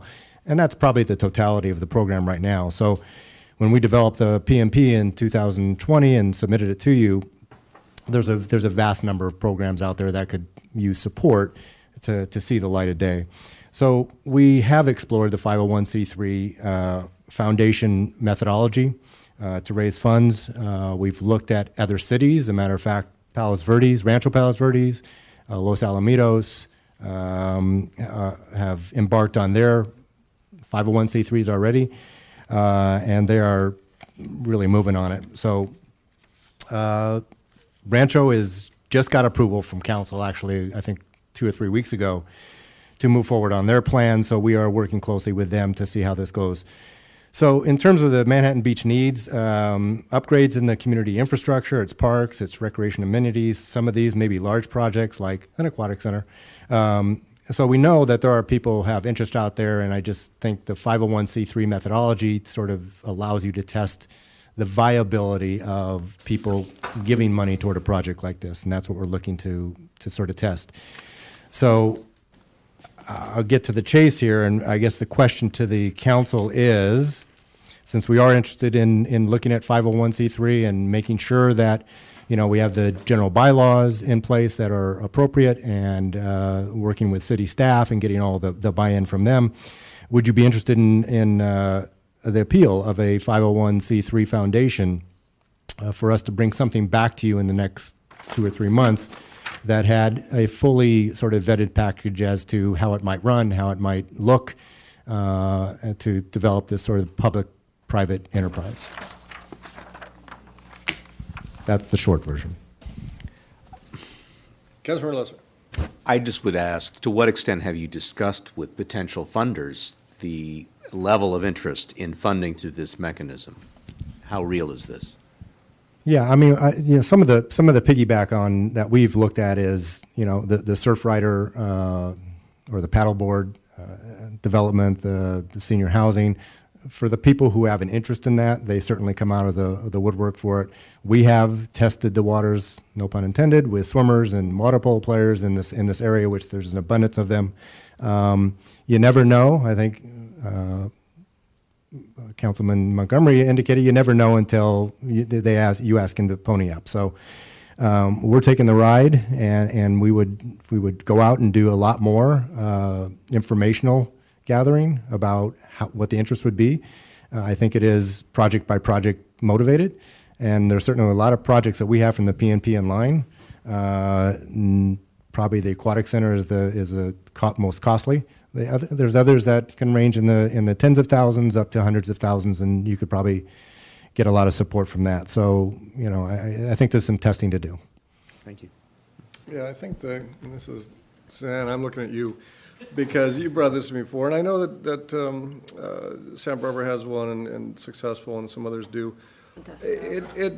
I think my lawyerly answer is it depends. I mean, I can see problems with creating multiple 501c3s, and because, well, you shake your head, but if the push is going to be for a pool, but, right, a lot of giving depends on what their interest is. You can have a 501c3 where it's just for general. You can have a 501c3 where it's just for a specific project. You can have it for multiple things. You can have all these things, but at a certain point, you're going to cannibalize. Then the other thing is outreach. Are you going to be constantly, is the commission or staff, is council going to be constantly fundraising for things all the time? What the board looks like, what it's made of, who mans that board and everything. There's lots of unanswered questions. So if you've got a format and you've got a real proposal, then I'd say bring that back. To me, right now, it's too vague. No, I agree, and that's why we're asking if you, as you indicated, you want us to push and get that information for you. That was the next step we're taking. One of the things that we talked about, and I think it has some viability to it, is making a city foundation, not just a specific for parks and recreation. There is an opportunity for that right now that I know of, and one that is, has tax deductibility that is built into the 501c3 methodology. So that's the kind of thing we're talking about. Not a one-by-one. And that's fine. I just, the tax implications are one thing that spur people to give. Again, fatigue or overtime, I don't know how long the legs are for something like that. I got everyone that I get emails from say, well, I pay your salary because I pay my taxes. So I pay taxes, so that's all I'm going to give to you. Hopefully that's not the case, but we'll see. So more details? Okay. More details. Councilmember Haworth. That's okay. I mean, I would just say that it's not this thing that it would be constantly fundraising. It would be a mechanism. So if somebody wanted to contribute $100,000 to a pool, they have it. And the 501, the nonprofit. I'm sorry. I guess I'm dyslexic. 501c3, nonprofit, yes. And I think that just like MBX, for instance, it can be a vehicle. So let's say I want to start a scholarship for people from Ohio who now live in California. MBX would be Why would you want to do that? Yeah, I just might. So that would be the nonprofit, right, that would just be a mechanism. So fine. It's I think fine. it's interesting. So, Mr. Mayor? Bring back the details. I would echo exactly what you just said. I would support your coming back with more of the details and acknowledge all the work that's been done on this to date. I'm supportive. All right, anyone opposed? How about that? No one's opposed. Perfect. Details. All right. Okay. Excuse me, last slide. I'm going to briefly update you on the 2023 work plan updates. These items were discussed at our 2022 meeting and with council, but we were asked to table them until 2023. The first one is to develop options for the Historical Museum Library at Polywog Park. This particular item, there are a number of parties involved: County Library, Cultural Arts, Parks and Rec Department, our own library staff is involved in this, and we feel that we are not necessarily, at this point, additive as a commission. We could advise if we are asked questions, but we are not asking to form an ad hoc committee around this. We think we don't need to. There are enough people involved. Moving on to the next one. The lighted beach volleyball courts on the south side of the pier. This has come up in a lot of surveys, and so there are people who are interested in seeing if this could be done. And so we would like to form a small subcommittee around this and explore and do due diligence to find out if it's even feasible and how it would be done, if it could be done, how expensive it would be, how you would work the hours, what would you do? So we wanted to explore that, but we would like council's consent to go ahead with a subcommittee to do some due diligence and see if it has any legs. The final one is the Polywog Park band shell. This item was also identified in the Parks Master Plan. There is a desire, I think, to put a permanent band shell in Polywog Park for all the concerts and various other events that are hosted there. It would certainly expand the viability of some of the events that we can host there. And there are a number of parties involved in this. We would like to be in a collaboration with them and form a subcommittee for this as well. We would be working with Cultural Arts, Public Works, and the Parks and Rec Department and collaborate and give input because this is taking place in a park and there are lots of things that impact the park that would be entailed in this sort of design and development of the band shell. So we would like to go ahead with a subcommittee here. Councilmember Lesser. In reverse order, how well does the band shell do underwater as we look at the rain that's outside presently, and given what the nature is of that basin? I worry about the functionality of that. This is something that's been discussed over the years, but I'm just wondering if that practical consideration has been given much discussion. I think that has been a discussion item. I think it was a very serious discussion item on the play equipment that's installed down there too. And the materials that were selected for the play equipment are things that can be immersed in water, unlike some of the prior structures that were there, including the grand ship that was there. It was just raw wood. So that would be a consideration in the discussions here. So just from my own view, and I recognize you're looking for direction for a subcommittee, I'm concerned about being underwater, and then also how not having a band shell adds to the space of the park and allows it for other purposes beyond just for the concerts in the park in the summertime. So I'm a little bit more skeptical of that, but I welcome, obviously, more information about it. With regard to the lighted volleyball courts, I obviously would be concerned about neighbors and what sort of response they might have to the idea of lighted volleyball courts, but I defer to others. Thank you. Anybody else? I'll jump in. The Polywog Park band shell, the last concept I saw was more decorative than anything else. And my point is, unless it improves the acoustics, what's the point? We don't really need just a decorative, tinker toyish looking concept out there that doesn't really add to anything and actually takes away visually, I think, from the view across. Lighted beach volleyball courts, speaking as a volleyball player myself, not a priority. I would have significant concern about the impact on the ambiance at dark there and the pier and the lights and how I think everyone is used to that. Could it be done? Of course, but at a cost. And to reach out and light up those courts, I think you'd have to have some pretty significant poles out there holding up lights. I don't see the value in that right now, especially in wintertime. A lot of play out there in December. I don't see it. Not my priority. Anybody else? Councilmember Horwath. Yeah, I mean, I also would want to, I share the concerns. Although, you know, you're asking just to explore, but I also wonder about your capacity, because if you're looking at the pay and play structure and this pool, which are pretty major projects, I would, you know, I'm not here to tell you what your capacity is, but I want, you know, you've got a couple of commissioners who are very seasoned leaving, right? So they're not priorities for me either, so, you know, use your time wisely. That's what I would say. Okay, anybody else? I'll jump in. Oh, go ahead. Mayor Pro Tem Montgomery. Thank you, Honor. The only one here, the one that I support, that I actually think is the bandwidth to do, is the first one. Historical Museum, as long as you get the Historical Society involved. Lida Beach, while I'm with Steve, assume the county would even say yes. I think it's a big impact, so that's a want, not a need. Same with the band shell, same day with concerns. Because Lawson brought up, same thing with me. I think we can do one out of three, stick with the first one. Well, let's be clear, though. They were saying that they don't see themselves as having a big role right there, right now, because other people are already working on it. Just to be, yeah, that right? I agree. I'm just saying That's that correct. all the three you listed, that's the only one I could see actually tapping into, once you get past Amy's point about, do you have the bandwidth to do it? So he supports the one you're not going to do anything about. Free country, man. Not the Historical Society, carry the lead for it, let them carry the water for you. Oh, instead, you could try to reach the armory people. Councilmember Franklin. So I would like to see about the band shell. I think I recall that it would assist with storage. There was some storage capability built into it. Was that, am I not remembering that?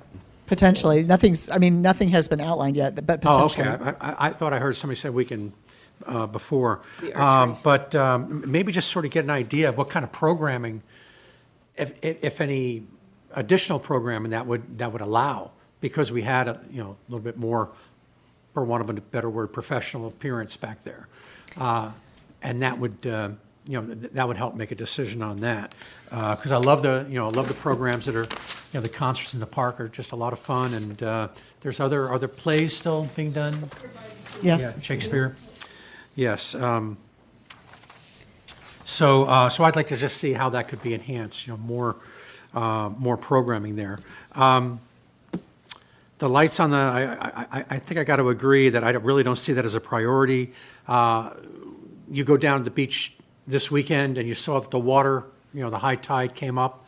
It's going to interfere with all that wiring and stuff like that. And I think they just even have a hard time just keeping phones to the lifeguard stations, working because of everything that goes on there. And I yield to the volleyball player here. If there's not a need because they're all hanging out in Shellback when the sun goes down, then That's lighted, by the way. leave them alone. Bob Beverly will oppose anything. Yes.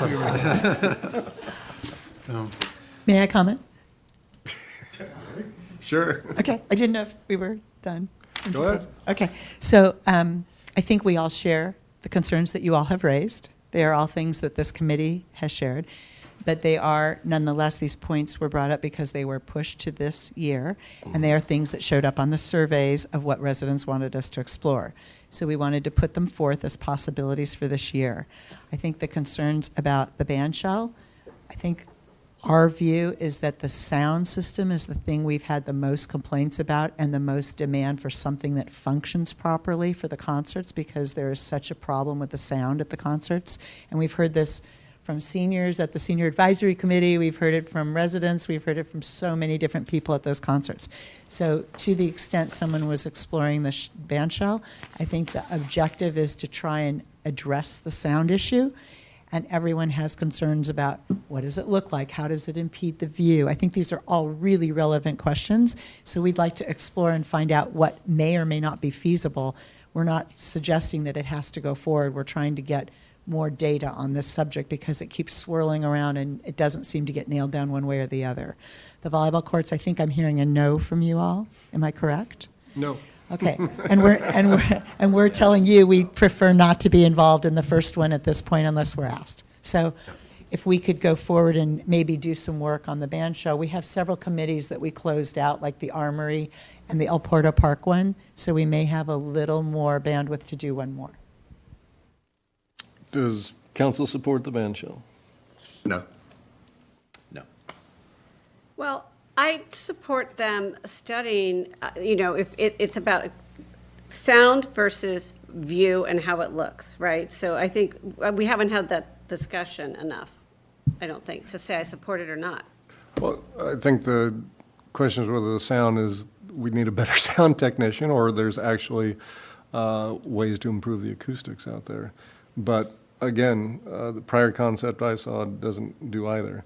And frankly, in the scheme of things, and polywog and other things that we need, I'd rather focus on the higher priority items right now Okay. for 2023. I'm fine with that. Councilmember Franklin? Yeah, for 2023, no. But keep it on the back burner.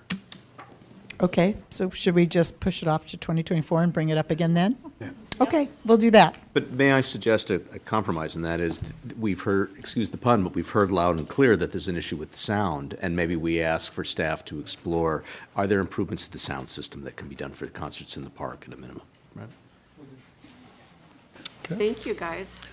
Thank you so much for hearing us out. We All appreciate right. it. Thank you. Good job. Thank you. Thank you. A lot of hard We'll work. take a short break here Great, short break. as we switch things around. See, what happened to their, didn't we ask the museum space?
Beginning. All right, now we're live. Okay. Okay. Honorable Mayor, members of the City Council, I would like to introduce our chairperson for the Library Commission, Stephanie Bond, to kick us off here. Okay. Good evening, council. Start right now by saying I can't say no to Rose, so whatever you want, fine. It's all good. We'll have her do the whole presentation. So Rose Schreiner and Janet Jones, we have all been on the committee for several years. We have 3 new people this year. We have Diane Levitt. We have our student rep, Emma Darrow. There's one over there, I think. Oh, it says on. Can you hear me now? Yes. Okay. We have 3 members who've been on the commission for several years, myself, Rose Schreiner, and Janet Jones. We have 3 new people this year, Diane Levitt, our student rep, Emma Darrow, who's a junior at Costa, and Sadie Newell. So I think we will start with, these are our work plan items that we will be going over, and I'm just going to go in real quick on East Manhattan Beach Library Services. We are similar to the Parks and Rec in that we did a survey last year for East Manhattan Library Services, and we are happy to assist on anything that council would direct. Director Lehman showed us kind of what was being thought for the Historical Society site in terms of putting a new library there. So we are on hold and waiting for direction from you should you guys need us to do any community outreach to further develop that plan. I think our first item up is library appreciation, which is Janet Jones. All right, I think what you'll hear tonight is our general thrust as a commission to turn the library into something it deserves to be and ought to be, which is a cultural center, a public center, a great place to be. And we believe that starts with showing the staff, both at the library and the librarians at the schools, that they are appreciated, recognized, we see them, and we know what they're doing to keep our libraries, both at the schools and our city libraries, so strong. So to that, every year for the past several years, the commission has sponsored a lunch for the 20 staff members, and this year we also included a brunch for the staff members. The lunch in November, the brunch 6 months later in May, and the point was to just let them know we definitely appreciate what they're doing. They have been enormously, enormously successful. Local restaurants have catered them, and we know from feedback how successful they have been. And besides the events that take place at the library, we also, as commissioners, go to the schools individually to thank the teachers and give them a certification of our appreciation to them. To that end, the budget for this is pretty reasonable in that you can see for food, invitations, and decorations what the annual expenses have been for the lunch as well as for the breakfast, and then again for the librarians at the school. So the hope is, our goal is that we recommend that we continue all 3 of these items, if you will, in 2023. Anyone opposed? Sorry. No. Nope, okay. All right, so we'll just move on then to our library entertainment series, which was new and different as of last year. We are, as I mentioned, really, really trying to turn our library into a place that is user-friendly, where people perceive it as a place they want to go, they want to participate in whatever there is to be had. And so our commission launched an entertainment series. We've done 1 concert thus far, which was an Elvis tribute act last September. In April, we thought we were doing Rod Stewart. We have tweaked that a bit, and it looks like we're now going to be doing an 80s band so that we have great participation of families, kids, everybody in Manhattan Beach. There will be plenty, we hope, of dancing. Our stage behind the library accommodates plenty of that. And then our concert in September, it looks to be a children/family concert, which will feature a new band that's been featured in the LA Times, a huge article just 2 weeks ago called the Jelly of the Month Club. They are the hottest thing going right now for kids. They have said yes, and we hope to bring them on board. I just negotiated their fees, and they're very excited to be part of this series. I would also like to give immense credit to the Zislis Group, who has been phenomenal in sponsoring our events, picking up the tab for the performances, and it's made it all extremely workable from our end. And as you can see in our budget, they cover the cost of the performers. They even provide housing at the Shade Hotel for one of the performers. You'll see our advertising costs is $2,000, our graphics and signage costs, and miscellaneous. What we have realized with all of our events, especially these concerts, yes. Anyone opposed? No. The only comment I would make, it's maybe just my personal opinion, but it doesn't need to be an impersonator act, although this looks like a Mayor Napolitano impersonator who's here. But aside from that, I'm voting for it because it's a picture of me. But I would say this, I really welcome the entertainment series. It doesn't have to be impersonator act. It could be, I love diverse musical acts of all different kinds that the commission thinks might be warranted there. I like the Elvis impersonator, so. As one who was there in person and danced. Everybody was there. All thought of you it were was there, very, yes. very fun. Good. Yeah, And it very was a good. wild afternoon. We're good on this one. Okay. But the only question, did the Zislis Group provide the whole $4,000 funding? Or just the food, or? If for the entertainment series, it was the performance costs. Mm-hmm. Not the advertising, not okay. the graphics. Got it. Yeah. Mm-hmm. So we're good to go on? Yep. Okay. I love this so far. And next up is our library photo op day, which was the first ever that we did last year. We hope to do the second annual photo op day. It was immensely successful. We have slated it for June 3rd, and again, it's another way of getting people into the circus tent, getting them down to the library, letting them know it's there, and we want them to go inside and take a look. So we invited residents to come down and have a professional photo taken at the Lightgate Sculpture with the library as the background. The photos were incredibly gorgeous. I think every person would agree to that. And then we had music playing, which we hope to do again this year. And this year we hope to have a magician inside the library so that families, everybody will, after having their portrait taken, go into the library to check it out and become more familiar with that most remarkable place. Anyone opposed?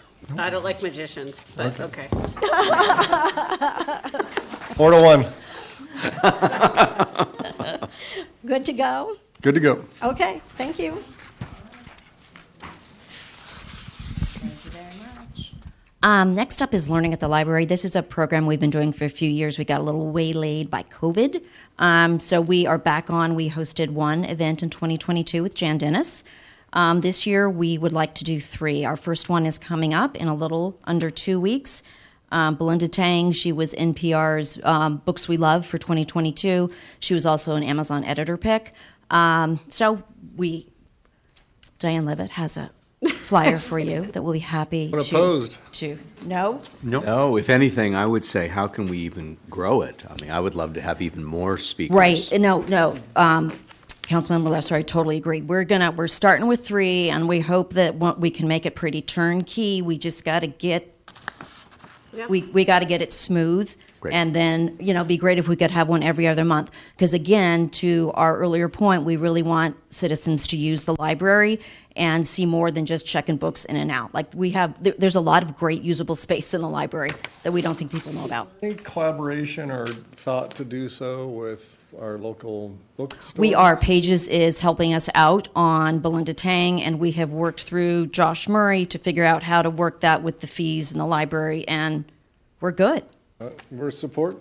Yes, so Pages is also going to be cross-promoting this event. One quick So- follow-up is pre-pandemic, the county library system itself sponsored speakers coming through, and I'm just wondering to what extent that You programming is. know, they're still a little slow coming out of the COVID. So I have mentioned, we've talked to the library manager, and there seems to be a lot of restrictions. So for example, like if they were having something, you can't serve anything to drink Right. at that. So it's just, we find it just might be easier for us We're against that then. to do it.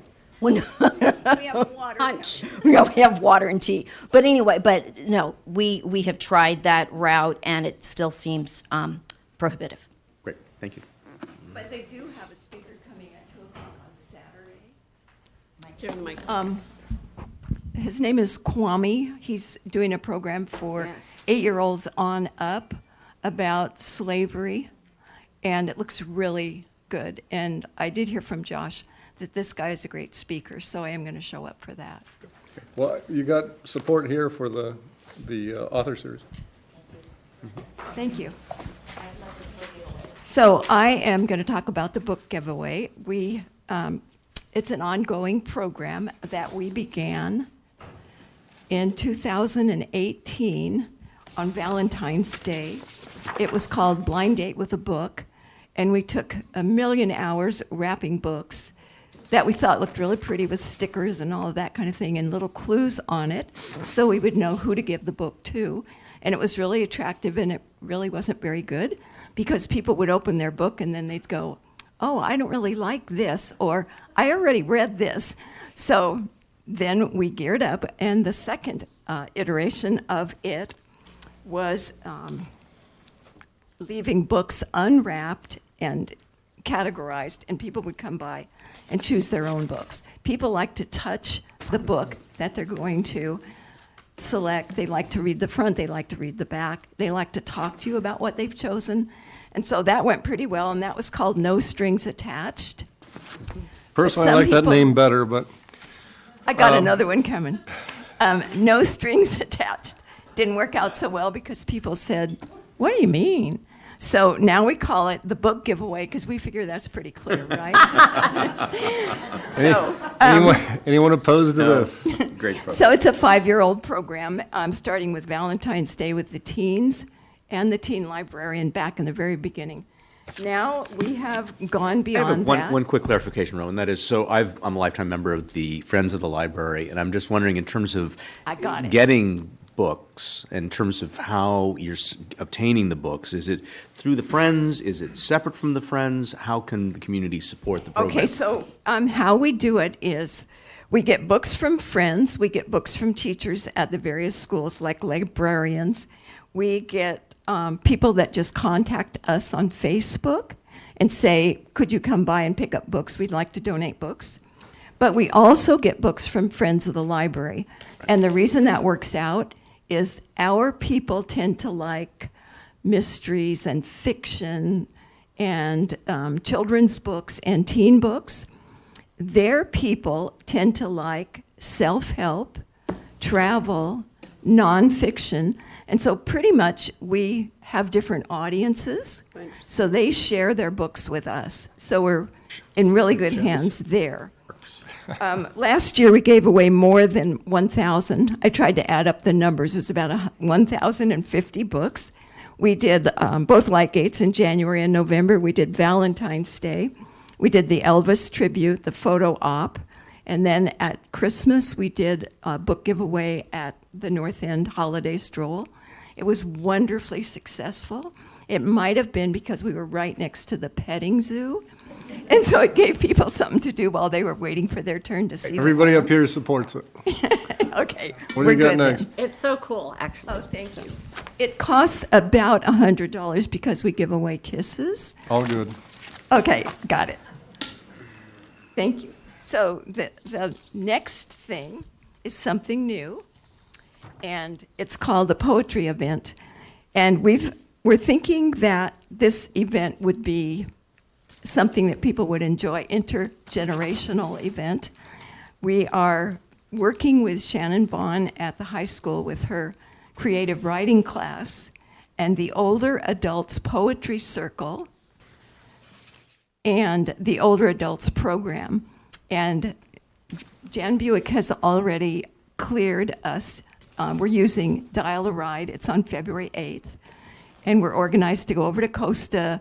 The kids will share their poetry. Our older adults who wish to will share theirs. Is this new, or did we do this last Never year? before. It's a new thing. I'm really excited. I think Us $100? it depends on how many cookies and. Sold. Okay. Good with it. Next. Thanks for never saying no. But how innovative and exciting great. to have I an think it's intergenerational program. a lot of thanks to Jan. I need to say for this because it was her idea, and it's going to be great. Fabulous. Okay. Good. Thanks, Tara.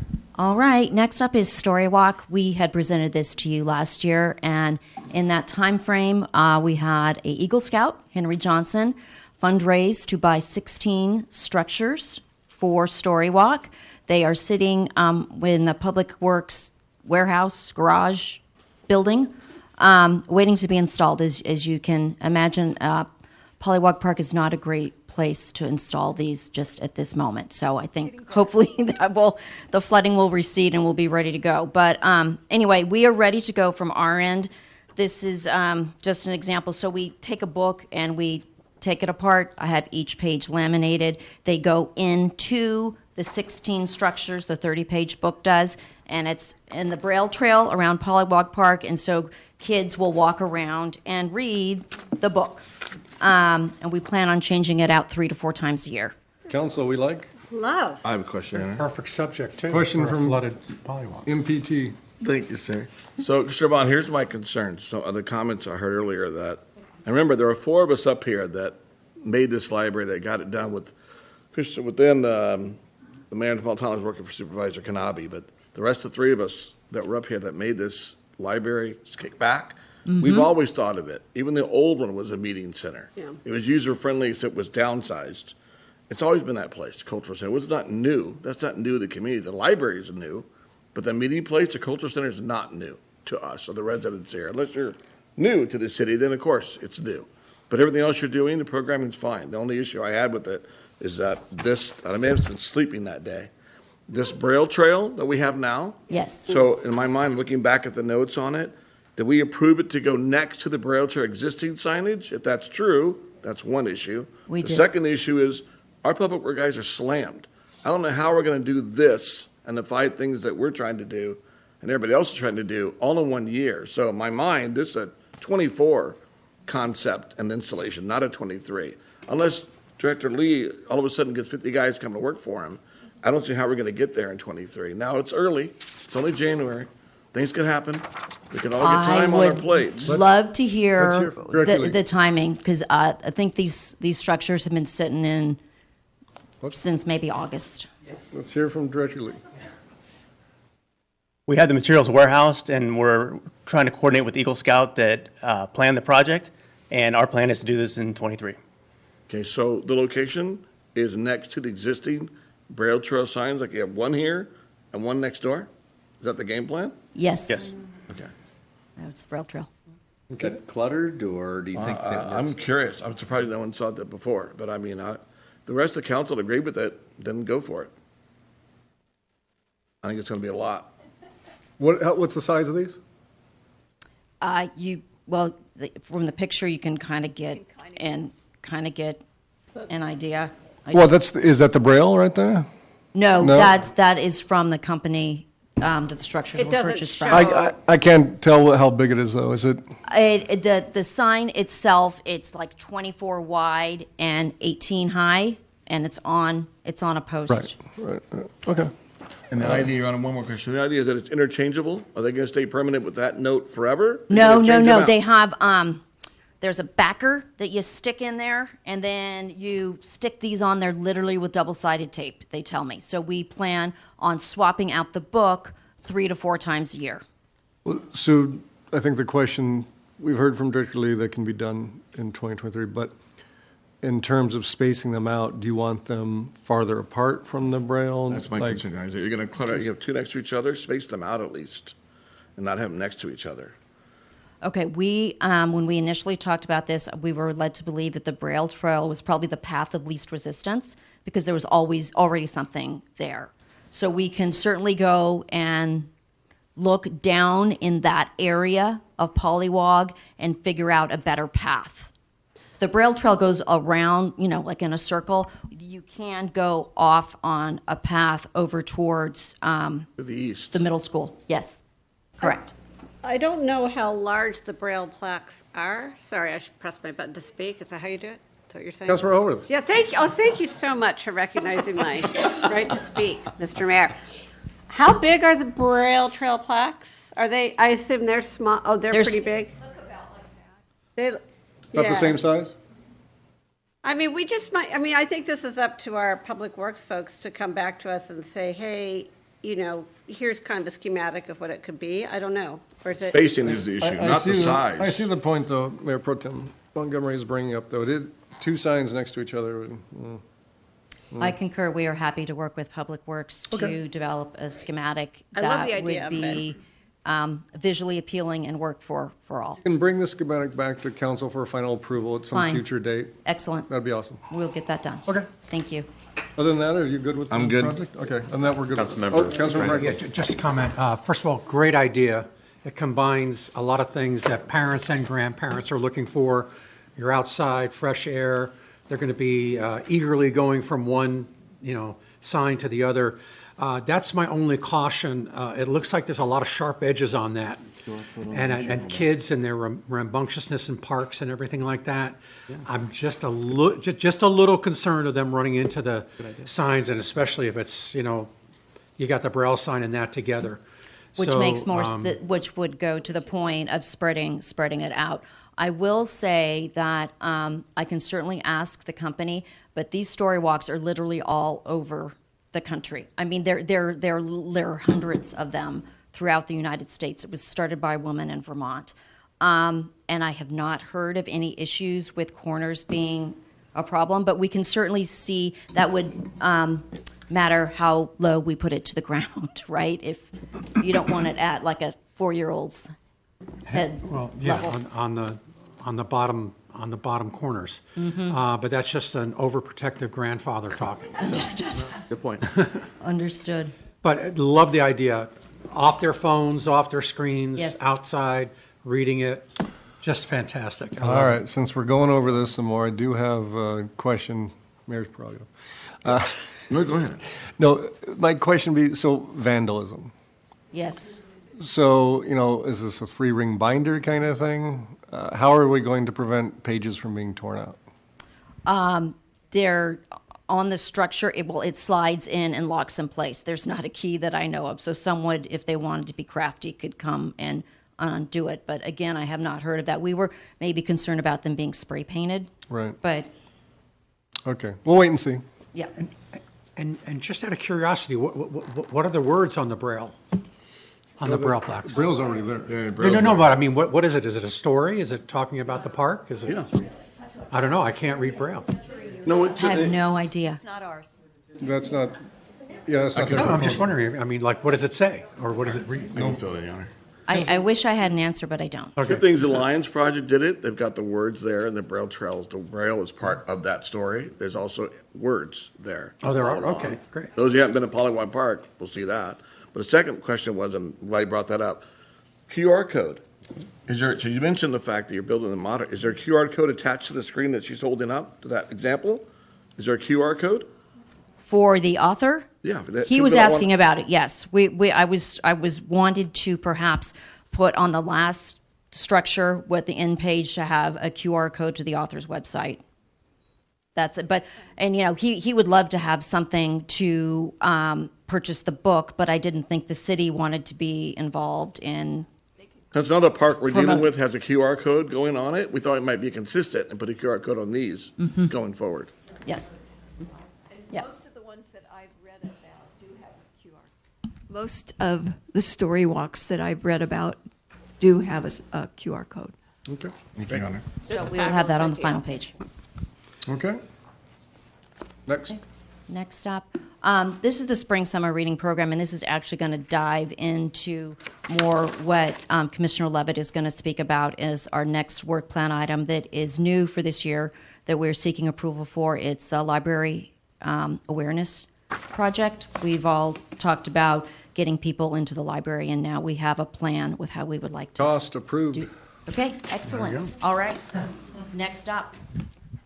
Okay, that's me.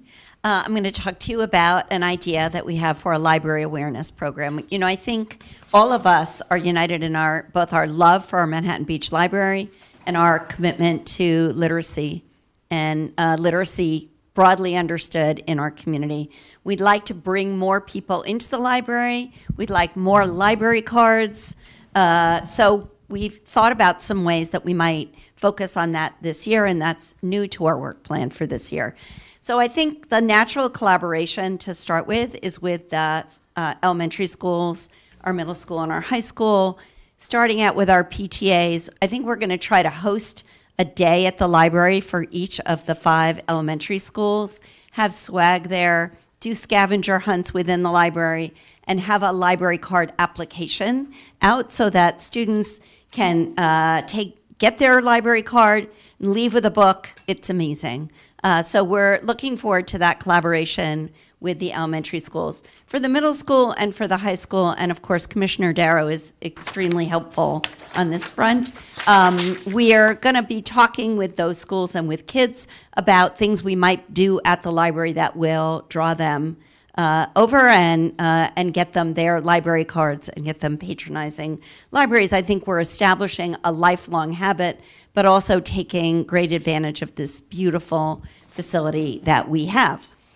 We also want to create a little bit of a speakers bureau with the commission to go to our community organizations, Neptunian Club, Seroptimus, and provide an overview of the library and the many things that it offers to the community so that people will make great use of our library. Finally, we're going to look at a pro-library, pro-literacy social media campaign. We're going to work with the county. We have a new children's librarian who has been very active on social media on behalf of the library, Manhattan Beach. She's great. I think it's a she. It is, yes.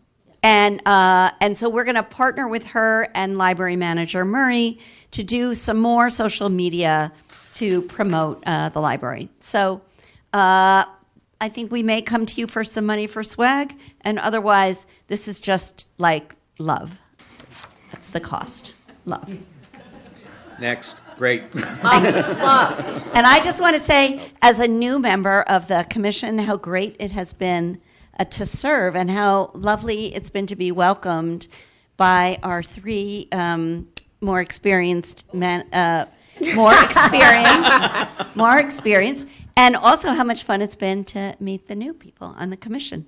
I love the commission. Okay. Your Honor. One question. Yeah, Mayor Pro Tem Montgomery. So I like the idea. 2 things I would add. I suggest you talk to older adults manager Jan Buick. She knows people at Rotary for you to go talk to. Definitely. Very helpful in that one. Great idea. And then second, although we stole Melissa away, she was a great manager, and Josh has now followed her footsteps. I'm a good manager, so good ambassador. I think the outreach program is a good idea. A lot of people here have no idea. And as our city manager would tell you, in his younger finance days, that when 20% of our city changes hands every 5 years. A lot of people don't know what you get. The library's about. They have no idea. Hence the idea of the Mutual Center. They need to hear it from you, not from us, about what you offer, what's there. So, other than that, I think it's a great idea. Exactly. Thank you. Some exciting new ideas. No objections. All right. Good. Thank you.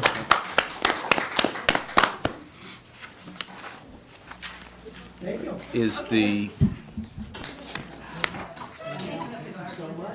Flash flood warning extended. For here? Oh, boy. Well, look at the rain coming down right now. Rain is really coming down. I wonder if my son's in San Francisco, so he's probably floating out to the bay. east Canoe out of garage. Yeah. What about the East Manhattan? I just like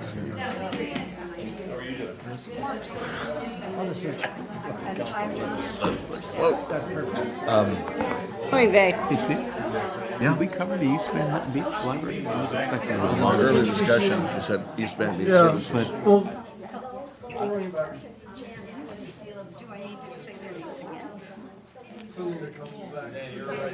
to you. You guys will be. You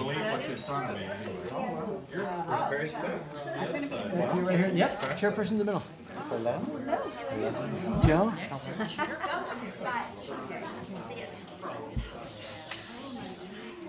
Ready to go? Okay. I love that book. Ready to start? That's fantastic. Let's give it a minute to Okay. clear Very out. cool, isn't it? Isn't it? Yeah, it's I gotta see special. the kids. Conversation. I hardly wait to get my grandkids in here. Even my big kids. That's a lovely idea.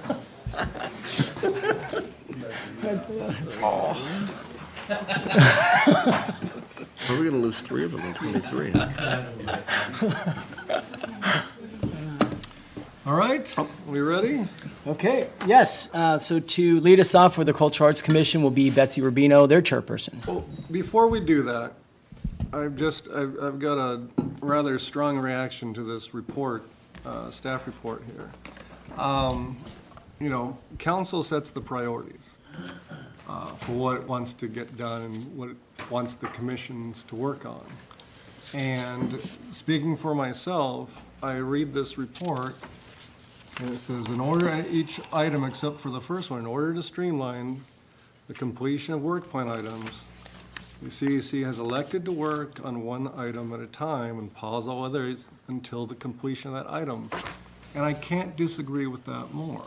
I would really rather send this back to have it redone than to go forward if that's the approach that's going to be pitched here, because I don't agree with it all. I'll let my colleagues speak for themselves, but I mean, there are so many things that go along the way. We don't operate like that. No other commission operates like that. City staff doesn't operate like that. And to the extent that things progress, they get waylaid by lots of different things. They get waylaid by cost, they get waylaid by supply chain problems, by staff time, by all these different things.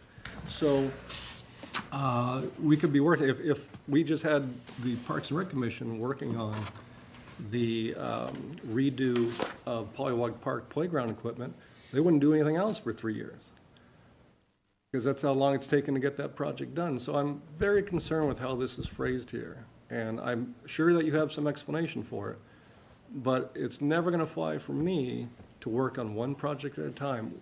This council wants to get things done. It is a sense of urgency, doing multiple things at a time. So I'm very concerned with what I read here, and anyone share my thoughts? I'll pick up this way. I guess I'm a newbie oldie, and I'd say this, perhaps the commission was under a misperception if this wasn't council direction, because I read the staff report and I was also surprised, because 4 of us up here were on a prior council which were enthusiastic and eager to see more arts in our community. And as a result, there were multiple tiers, multiple efforts, multiple initiatives, and commissioners were really excited, kind of like what you heard with the Parks and Rec Commission and as well as the Library Commission, where each commissioners seemed to take on a project and were helping staff, supplementing work that council had approved. So I defer to what the mayor would like and other colleagues in terms of what would be the most productive use of this time. But maybe to a certain extent, if commissioners do want some prioritization, some more direction, to come back and talk about how you can achieve a number of these items, that'd be terrific. Yeah, because I mean, you're in the envious position of having funding, where Parks and Rec doesn't. A lot. You've got a lot of funding and more is coming in. So unless anyone else has any comments here, Mayor Pro Tem Montgomery. Nick, I agree. I'd want to hear from the chair and just hear where you came from on this thought of kicking it back to just pausing one at a time. Let's start with that first, and then we can go from there. Could I start out? Thanks a lot. I had this great opening speech, guys. Anyway, I think there's a misunderstanding. We are working on the MBAC revitalization, and that is moving forward. We're working with that as well as the grants. The stop was that we are having a lot of trouble putting the grants together. So the concept was we were going to fly one grant and see where it goes before we start trying to work on all those grants and find out that we have to rework all of them again. So the concept was not to stop I don't understand. everything. What's the problem with the grants? Well, we want a trial basis for some of the grants.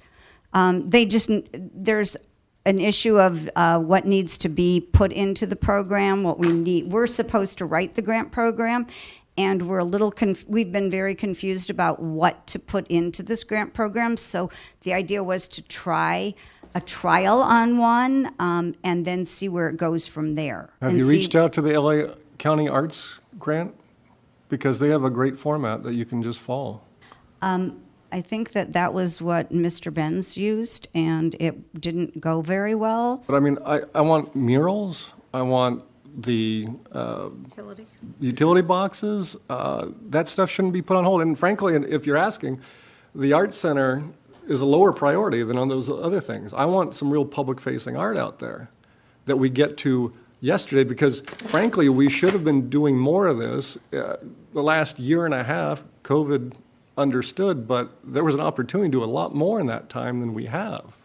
And we haven't done anything with that. And we've got great wall space, we got great opportunities, we have funding to do these things. I'm less interested, frankly, in the grants and the Art Center, which is there and frankly should be torn down and get a new one. That's low priority. The public-facing art, the things that we made a priority 2-3 years ago, remains. May I ask a question, because I'm confused? The talk of grants, yet we have we have funding. I know we have funding from the residential housing, et cetera. So wouldn't the funding that we have, it's supposed to go to cultural art. It's supposed to go to sculptures and utility or any of the art that we do. So what is this thing about this is a new thing, the grant. Like, I don't understand the grants concept. I understand what a grant is. And I understand that they're difficult to write.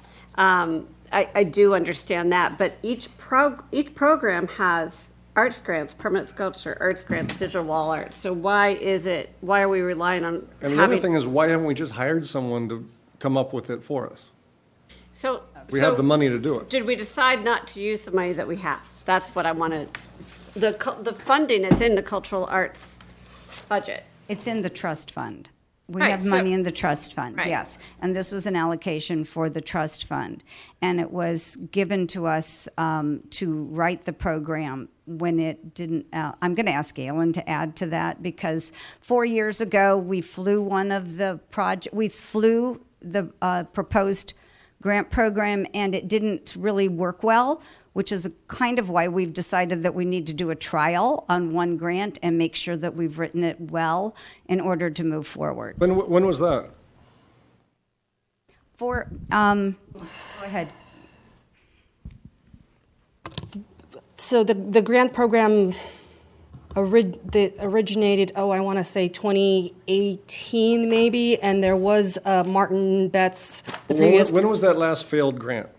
I think about 2018, 2019 maybe. So 4 or 5 years ago? And we're worried right now about spending a whole lot more time and putting together a grant program? Why do we need one?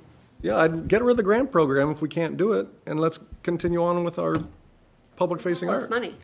So I think the idea behind the grant program was to allocate funds to projects, but rather than the commission or staff or sometimes even council coming up with projects, it's to hear from artists that are in the community. We have a lot of wonderful artists in the community, and we have a lot of people who come to us and say, oh, I know so-and-so, and they could do a mural, and wouldn't it be amazing?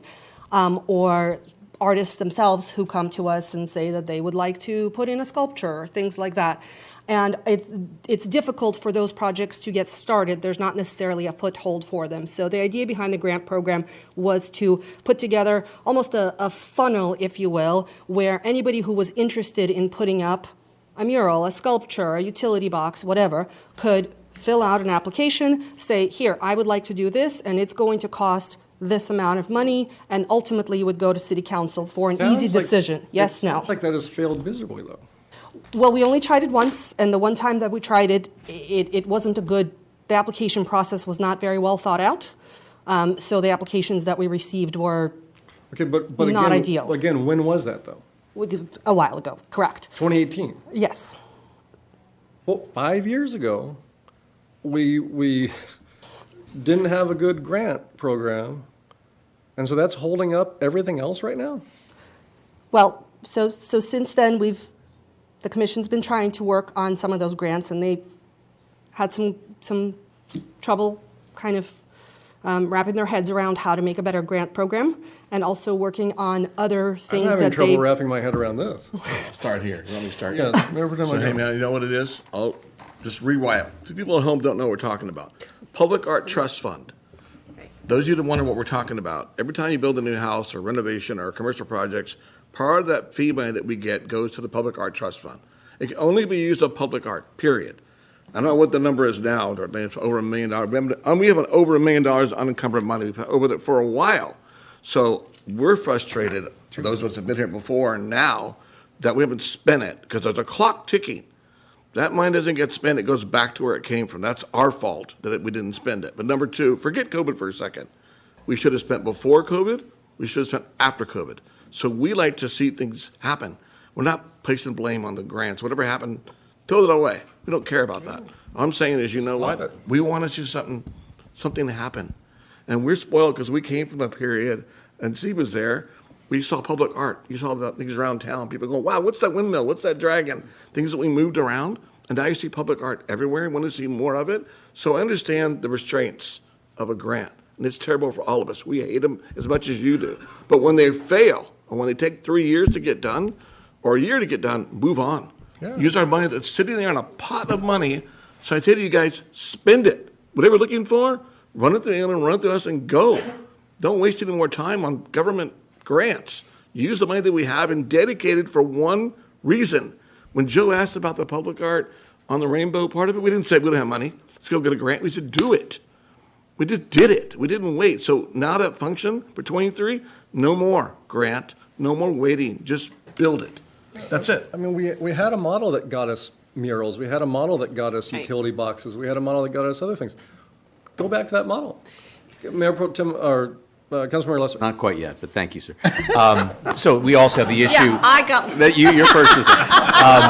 We also have the issue of the expiration of some of these funds, and we want to avoid that. So let's turn this, if I might suggest, into the positive and provide you with a challenge. You're hearing from council a good problem is that we want to see a more robust Cultural Arts Commission. We want to see more projects. So I turn it back to staff and to the commission. What direction do you need? What support do you need to make that happen, as opposed to what's presented here, which I also was surprised by. I thought maybe something had been, direction had been given that I didn't know about. But hearing now what the mayor has articulated, I would welcome hearing how we move this forward proactively. Yes, I understand the frustration. We share it. And in terms of moving things forward as quickly as possible, I think the concept of arts grants makes a lot of sense, because based on council direction, we would like 10 utility boxes, we would like 3 murals, we would like whatever that parameter is. Every year, we will be able to push those through this arts grant program with, we have 10 submittals, and then they can vet those top artists for those murals. We bring the top 5 or the top 3 to you, and we have a budget with each associated with each of those. So that's kind of the framework or the concept behind it. You know, again, tonight with your direction, whichever of those elements, if it's utility boxes, if it's murals, we can go and start hard charging on each. But what we're hearing is that this has the risk of becoming a funnel and stopping forward progress. And I'll stop talking. And again, I know Alan can probably articulate this much better, but I think the beauty of this, once we find an effective framework, is the efficiency of it, and how you are able to, instead of one-offs, which take an inordinate amount of time because they're so unique, once you have that framework and the parameters of what council would like to see in each of these projects, we're able to, you know, let the community know or let the artists know this is what Is that what we did for the murals that we bought around town? Well, those were council directions. So Right. that was council direction to staff, so those were a staff project. So I think one of the differences the here. commission weighed in on them. I mean, if you need council direction to go get 10 more murals, then that's the direction. So we can do it that way. We can absolutely do it that way. But there is I mean, there's a staff work plan and the commission work plan. So when it's a staff work plan item and city council tells me go Council do it. work plan is then- what matters.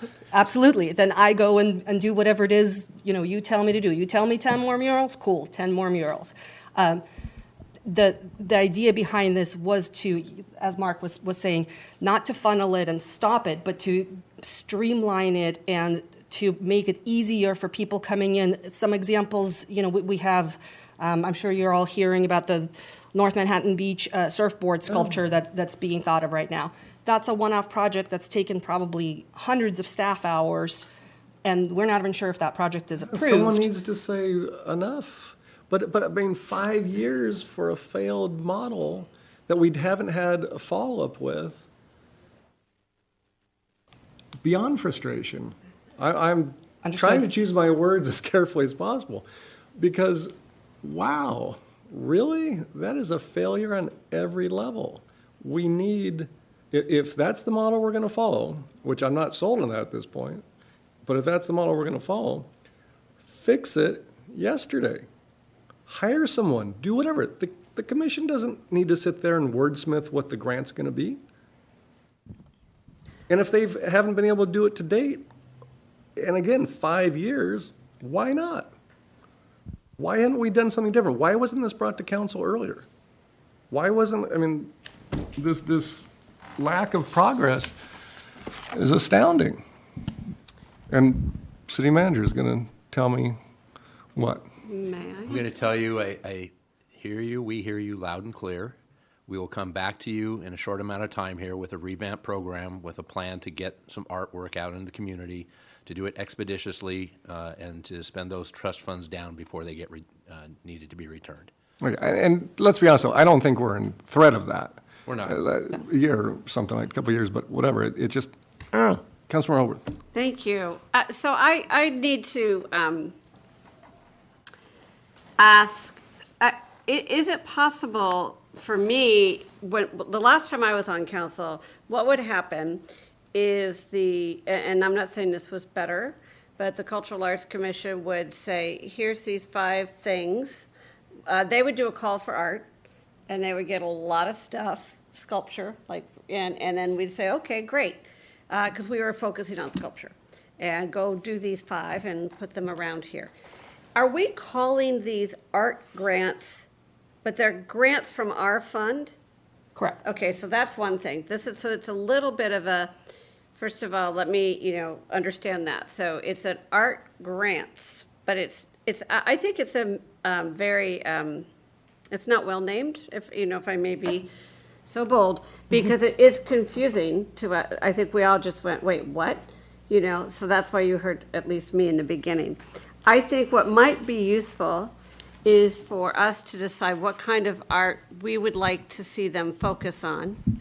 And then you do a call for art, submissions, and come back to us and say, we think these are the best utility boxes, we think these are the best murals. That's what we did before. Well, I'm just clarifying, because that seems like what we did before, and we would get stuff every year, but I'm hearing right now there hasn't been new stuff in a while. And, we've had different people, we've had people move out, but this, I think we need to rename it. I think we should say what we prioritize. I like murals a lot. I like sculpture a lot. I don't see yarn bombing on here, but I like that. I know you're right. I'm very familiar. What was the last? Mayor Pro Tem. Thank you, Your Honor. So 2 things. One, I like the idea of renaming it. I just call it a draw. Throw the word grant out. Get rid of grant. I won't say the word grant ever again. How about just call it a draw from the Public Art Trust Fund? Simple. People know what it is. Draw, money. They know what it is. Boom, done. Boom. Forget the word grant ever existed.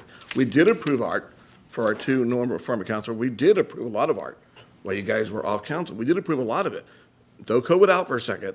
We did approve a lot of art, some of it that we'd seen before, around town. And then Bo Bridges, Mark, we saw a lot of Bo Bridges work. We have a lot of his stuff sitting in left field. So I know we did some. We're trying to catch up on it. Maybe it hung up with him. Maybe part of it's COVID and supply chain issue, whatever it is. But we got all this money sitting there. So what the word draw is going to replace the word grant. There's no restriction. We've approved the art already. So whatever we have in the hopper, to Bruce's point, we can go on it. And when you get past those 10, Then we can come back, hey, Richard, we're getting down to the end. We only have one left to go. Then you can start adding new art pieces through your commission and say, hey, here's what we got. What do you guys think? And then bring those other new set to us. But it shouldn't take us 2 years, 4 years to get from zero to something, or 3 years to take COVID out, 3 years to get something done. And while the money's sitting there, that's my only point. Now, I'm not pointing fingers. I'm saying this happened. We're done with the word grant now. So draw, spend, and catch up with one list that we gave you. Then we go on from there. To Then Bruce's point. It'll be more fun for the commissioners, too. This is absolutely not about pointing fingers. I get the whole grant thing. I've worked in that, but whatever we call it, we just want to get it done. We want to see product. We want to see, and there are things that are backed up that we know. That there's supposed to be stuff here at City Hall that hasn't been done. Why hasn't it been done? I have no idea. So, back to the commission. So if I could just address really briefly. So we do have some updates on the pieces that are both in City Hall. We're with Bo Bridges. He did run into some supply chain issues. We're touching base with him literally weekly. We're meeting with him later this week to kind of encourage the completion of that project. And Public Works has been working really diligently on the digital wall that's going to be out there. But there's a lot of, and they're going out for, I believe there's an RFP because we need to build an actual wall in order to put the I've technology heard that build a wall into. before somewhere. Right. So there's going to be a wall in front of a wall, and then the screen in the wall. That's actually made some really tremendous progress, and we did complete a few things. I mean, we completed the rainbow crosswalk and the rainbow gazebo and a few other things that we did complete. I think for point of clarification, one thing that would help us out is if the idea with the art grants is that the proposals are coming to you kind of externally. So whoever wants to apply for funds applies for funds and says, here's my idea, I would like to apply. So it's an outside in kind of thing, and we just help to get it to the decision makers and then facilitate it. Would you like that way of process, or would you like the opposite, where either you, the council, or the commission, or whoever else comes up with ideas and says, okay. A call for entries. I mean, you decide what you're doing. It's usually a call for qualifications. Whatever. Well, so this would be a call for entries, but it would be a call for entries for murals, a call for entries for It is, at least they know what they're doing. utility boxes. Right. So if you would like to give us that direction on which one of these. I would, but. Councilmember Franklin, you haven't. Well, I was just going to say, I would like to have those somehow brought forward so we can make it a judgment on them. Correct. Okay, Yes. and say, yeah, this looks, worthwhile to pursue. So if there's a Because majority for you're that being exposed direction? to a lot more things than I am. Clarification, Your Honor. We already gave them a list of projects we want to see done. So if Councilor Franklin means adding on new ones, the old ones need to continue first, that they haven't finished yet. So first, the ones we approved before should finish. But more, yes. And then in the more, same I vein. agree with Joe, bring it to council, we'll go on from there. It's, Councilmember Lesser, you raise your hand, okay. I think, again, just to restate for clarity, it's about changing the process. I think what we're saying is, we put out the call for entry. The Parks and Cultural Arts Commission would like to see entries for, works that celebrate Manhattan Beach for murals.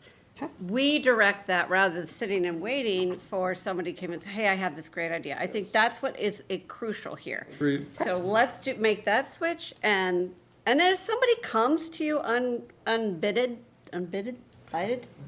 then we look at it, But frankly, to me, that's an issue, because, right, we've got people coming to us with projects we didn't ask for, and they say they're gonna raise money for it, and then they don't, and they look to us to make up the difference or just buy the whole thing, and just like, that's not our, it wouldn't be my first choice do this, or my first choice do that. So we want to set what the priorities are for art. So we're not going to wait for people to come to us, we're going to go to them. So of the things that are no longer going to be called grants, or anything else, are there anything that is of specific priority you'd like for us to focus on, such as, would you like us to start with more murals, more sculptures, more? I don't want to say that tonight. I just want to get this going in the right direction. Okay. Let's bring that back on an agenda item for council to give direction on. I have one question which really has more to do, I think, with my just not being on council when it probably was discussed, and that has to do with management of existing pieces. For example, the oval in Pollywog Park, if I'm correct, that might be in the process of replacement as well, separate from On your refurbishment. next agenda. But before it got to the state that it's in, I just was wondering to what extent there's management. And this can come back along with the presentation that's made in the future, but I'd be curious what the proactive policy is on maintaining the art we already have and new art that we acquire. So previously, we have not had a really great process for maintenance of our artworks. Unfortunately, most of our artworks don't have a maintenance plan attached to them, nor do they have funds allocated for that maintenance. And that's just kind of that's been the process when I came on board. It's just not something that's been considered. And that's something that we've been working diligently to try to address, both in terms of new contracts that we're signing. That's actually one of the reasons why it takes a little bit longer for us to get some of the artworks through, is because we're trying to make sure that the artwork can actually withstand the environment that it's being placed in. And furthermore, we're also working, one of the pieces that has deteriorated is the frieze mural on the Manhattan Beach Art Center. So we're working with a restoration company. It was quite difficult to find a company that specializes in these types of things. Their contract is actually going out tomorrow for signatures. And what we're hoping to do is to propose and bring back to council a company like RLA, this company that we're working with, or somebody similar who could go around, take a look at all of the artworks, propose maintenance plans and restoration plans for them, and say, here's how much it's going to cost you to fix it, et cetera. Okay, let's continue that conversation with the other. I want to bring back the commission, though. You've heard the venting. They came here to participate in this. After hearing everything, though, I want to hear from them and what their reaction is to this, or any additions, deletions, or anything else. Back to the commission. Not sure where to start. I throw away the script. Yeah, I already did. Thank you for your feedback. We really appreciate it. I think that the concept of the grants has stymied us for several years. Guidelines, et cetera, were not something we were comfortable with creating. So thank you for that. If you want us to come back with work plan items, I think that at our next meeting, we can possibly provide that for you. And if you want us to come back and actually meet with you, we can do that. Or we could just send our proposal through staff if you wish that. One of the proposals we did have here, first of all, let me say that we thank you for the rainbow crosswalks. And and those are now removed from our work plan, and they are completed, and we think they were highly successful. I want to say thank you for the MLB mural that we have at the Art Center, and that has been very successful, as we can see by the neighbors trying to repaint the retaining wall below it. So I say thank you for all of that. We really appreciate it. And then as we get further into what our work plan programs were going to be, we were looking at the signs, and I'm going to let the others talk to the signage at the MBAC. We have a proposal that we'll be bringing forward, both for wayfinding and for a sign. So if we could talk to that really quickly with you and have a consideration as to whether or not we could move forward with that on our work plan, and then we'll come back with other ideas. Yeah, and I think what you've heard here tonight is we're going to have an agenda item for council. Council will provide feedback on what we want to see. That does not in any way prevent you. We want to encourage you to bring forward to us a new set of work plan items too, and we'll go through both lists, and council will prioritize and give feedback to start from there. Appreciate that. Okay. Thank you. So we'll talk about the wayfinding side. Okay. We're back at the Art Center that's going to be destroyed, possibly. After the pay and play. Okay. I actually agree with you on that. That was my vote. Good. In 2020, Council approved the revitalization of the Manhattan Beach Art Center in a 3-phase plan. Phase 1 was to repair the John Van mural, power wash the building, and landscape cleanup. Phase 2 was signage and possible additional murals, and Phase 3 was landscape and architectural design upgrades. We decided to focus on the mural, the John Van Hammersveld. I'll say that 5 times quickly. In 2021, you approved the repair of the mural, and they are currently working on an RFP for its completion. So that was part of Phase 1. Phase 2, we formed 2 ad hoc committees for the signage, one being a large sign in the front identifying the center, and the other being directional. And to date, I was on the wayfinding sign committee. I didn't even know there was such a word. And determined there were 4 locations that would benefit from directional signage. The first one on Manhattan Beach Boulevard, the parking lot entrance facing on the east side of the parking lot entrance facing west. The second was the 11th Street parking entrance on the west side of the entrance facing east. And then additionally on the top of the stairs, identifying where the Art Center was and also Manhattan Heights. We also identified wanting something on the entrance to the Art Center. Because when you go in that parking lot, it's kind of hard to know if you've never been there where the beginning is. And I think we are looking at a monument sign. But all the 3 other signs, we looked at the Public Works catalog, identified numbers that is currently on the catalog, and that will be ready to submit to all of you when the rest of the signage is completed. Karen? Okay, just real brief, I'll talk about the main sign. Has anybody noted the Art Center sign that's out front and straddles the brick wall? How rusted it is, and there's pieces falling off the edge. Okay, so at least you've kind of seen that. We'd like to basically remove that and put up a new sign. And we had bandied about a bunch of different ideas for signs, and then we met with community development and had a really wonderful meeting with them that really clarified what you can actually do, what our city allows for signs. And based on that meeting, the best thing I think we've decided to do is put up a monument sign, because that is within code, similarly to what we have at like the Marine Park, where it says the Manhattan Beach Parks and Rec on it. So similar, a monument type sign.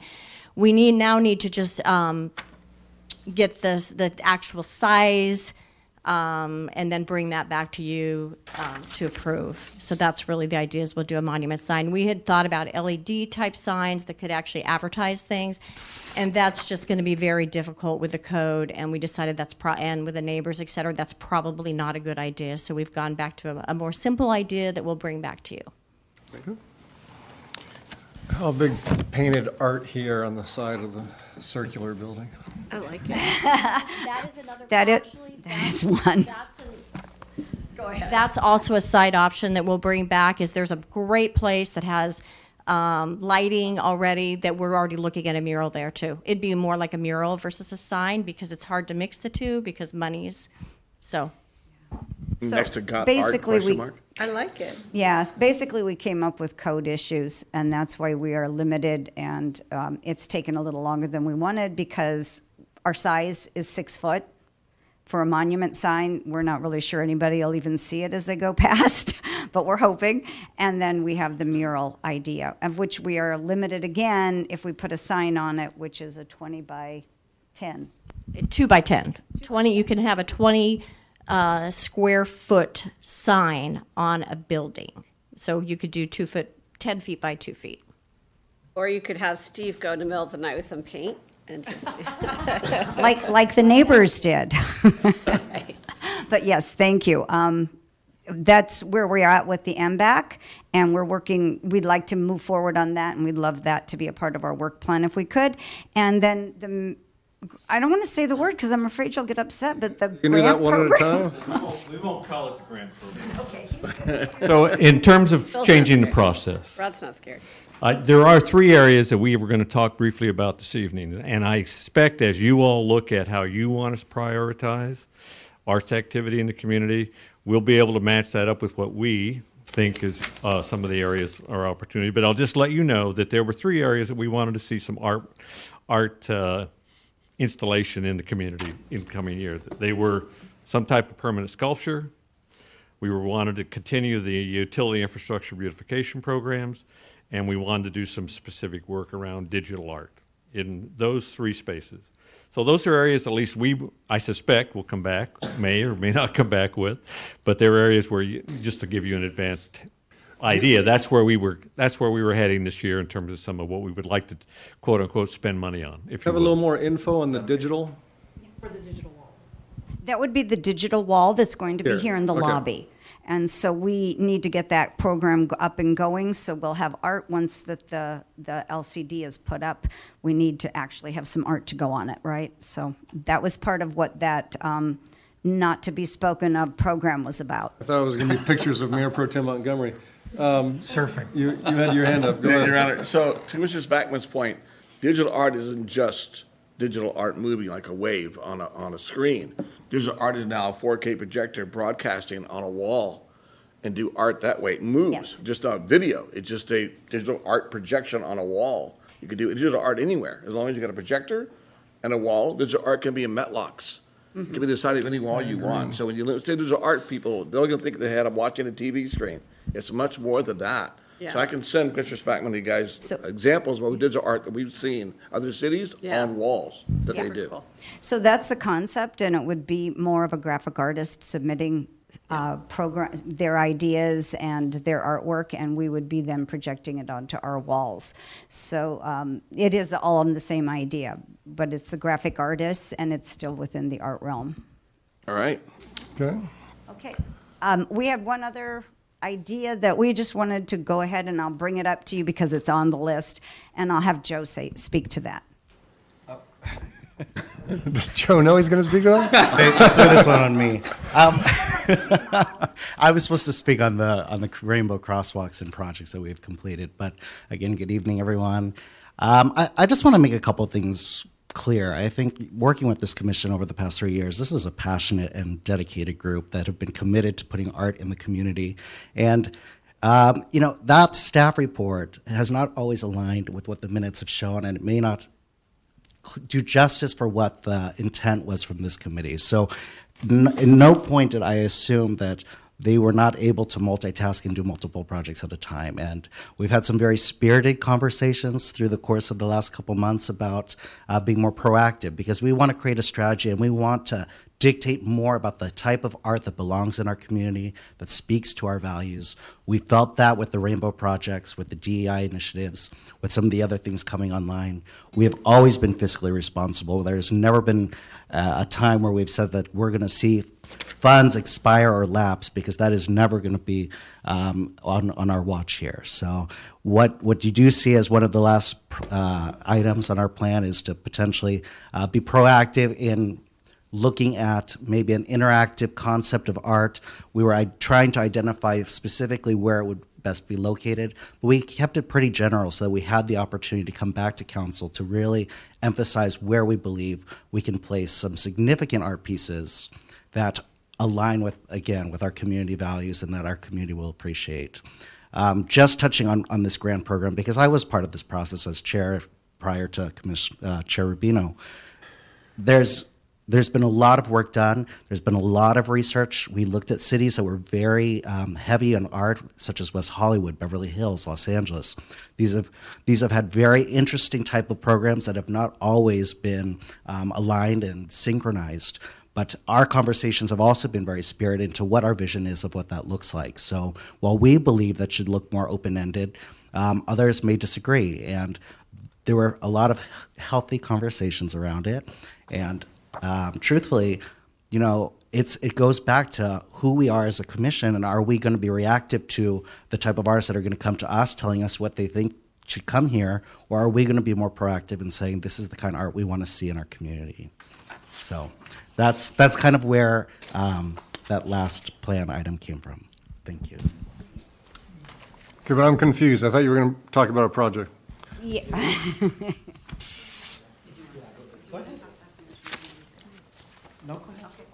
So All right, I guess I'll go ahead. What we were proposing to put on our new work plan was to investigate opportunities for new art. So one of those concepts was that while we were flying the trial grants, the one that's not supposed to be talked about, that program, that we would actually be looking into other options for new art, and one of them being such as, and for example, and not to be like committed to it, would be instrumental music in the parks. So it'd be an interactive music in the park.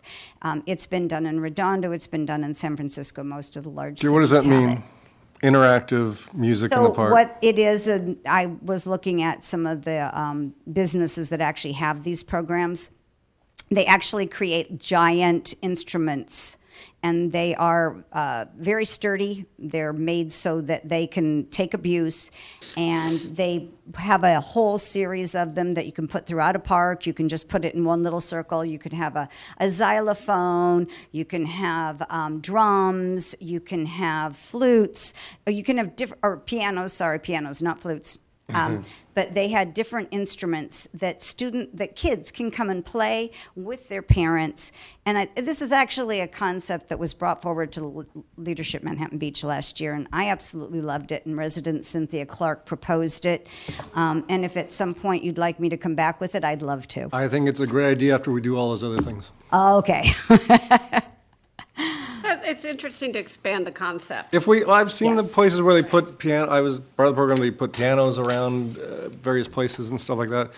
Again, though, it's one of the things we can put up. Bring it forward in your proposals to us. We're going to have some proposals to you that we want to see done, and we'll come back and get things going again. It's a deal. I have just a general question, comment, and that is for staff. There is a history with the Parks and Rec Commission where individual commissioners, subject to staff and council direction, has gone out and really taken the initiative. And it's been a little inconsistent with cultural arts. And maybe that's a good thing, because there were some issues with cultural arts about 20, 30 years ago where they perhaps went too far beyond what council direction was in the community. But I'm just curious, obviously you've heard the frustration with this current process, and it looks like staff is going to come back, and we'll talk about a better process going forward. But is there something else that's missing that we should be talking about, or should we just wait for staff to come back with how they're going to move forward from here? Because I'm just wondering why one commission, I think, has been really successful in moving projects, and the other has had some challenges. Is it staffing? Is it not having enough direction from council? I'm curious if I'll look to the city manager or whoever wants to.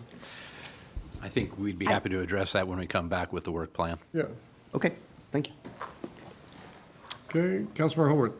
And to the point that Joe was making about, it's my intention by kind of redesigning the process again, that it is proactive, because you are saying this is the kind of art we want to seek. Does that mesh? Okay, good. I mean, I just wanted to make sure I understood what you were saying, and you understood what I was saying. So that's my intention. Okay. All right. Were there any other items? Not at this time. We appreciate your input, and we appreciate the opportunity to come back and provide you with a more complete and fleshed out work plan. And just so you know, this is my last work plan meeting, and thank you very much. It's been a lot of fun. Was it something we said? I'm at the end of my I have about 4 months left. We don't have an audience. We're going to. Yes, we are. Thank you. Thank you, Betsy. This has got to be the roughest one so far. All right, thank you. With that, I think that completes our commissions for tonight. And that means that we are going to adjourn. I don't have the adjournment here. Do I have the adjournment? 3 o'clock on Thursday. 3 o'clock on Thursday. Oh, here it is. Adjournment. 3 o'clock on Thursday for a closed session meeting, correct? All right. Zoom. All right, with that, we will adjourn the meeting. Thank you. Thank you.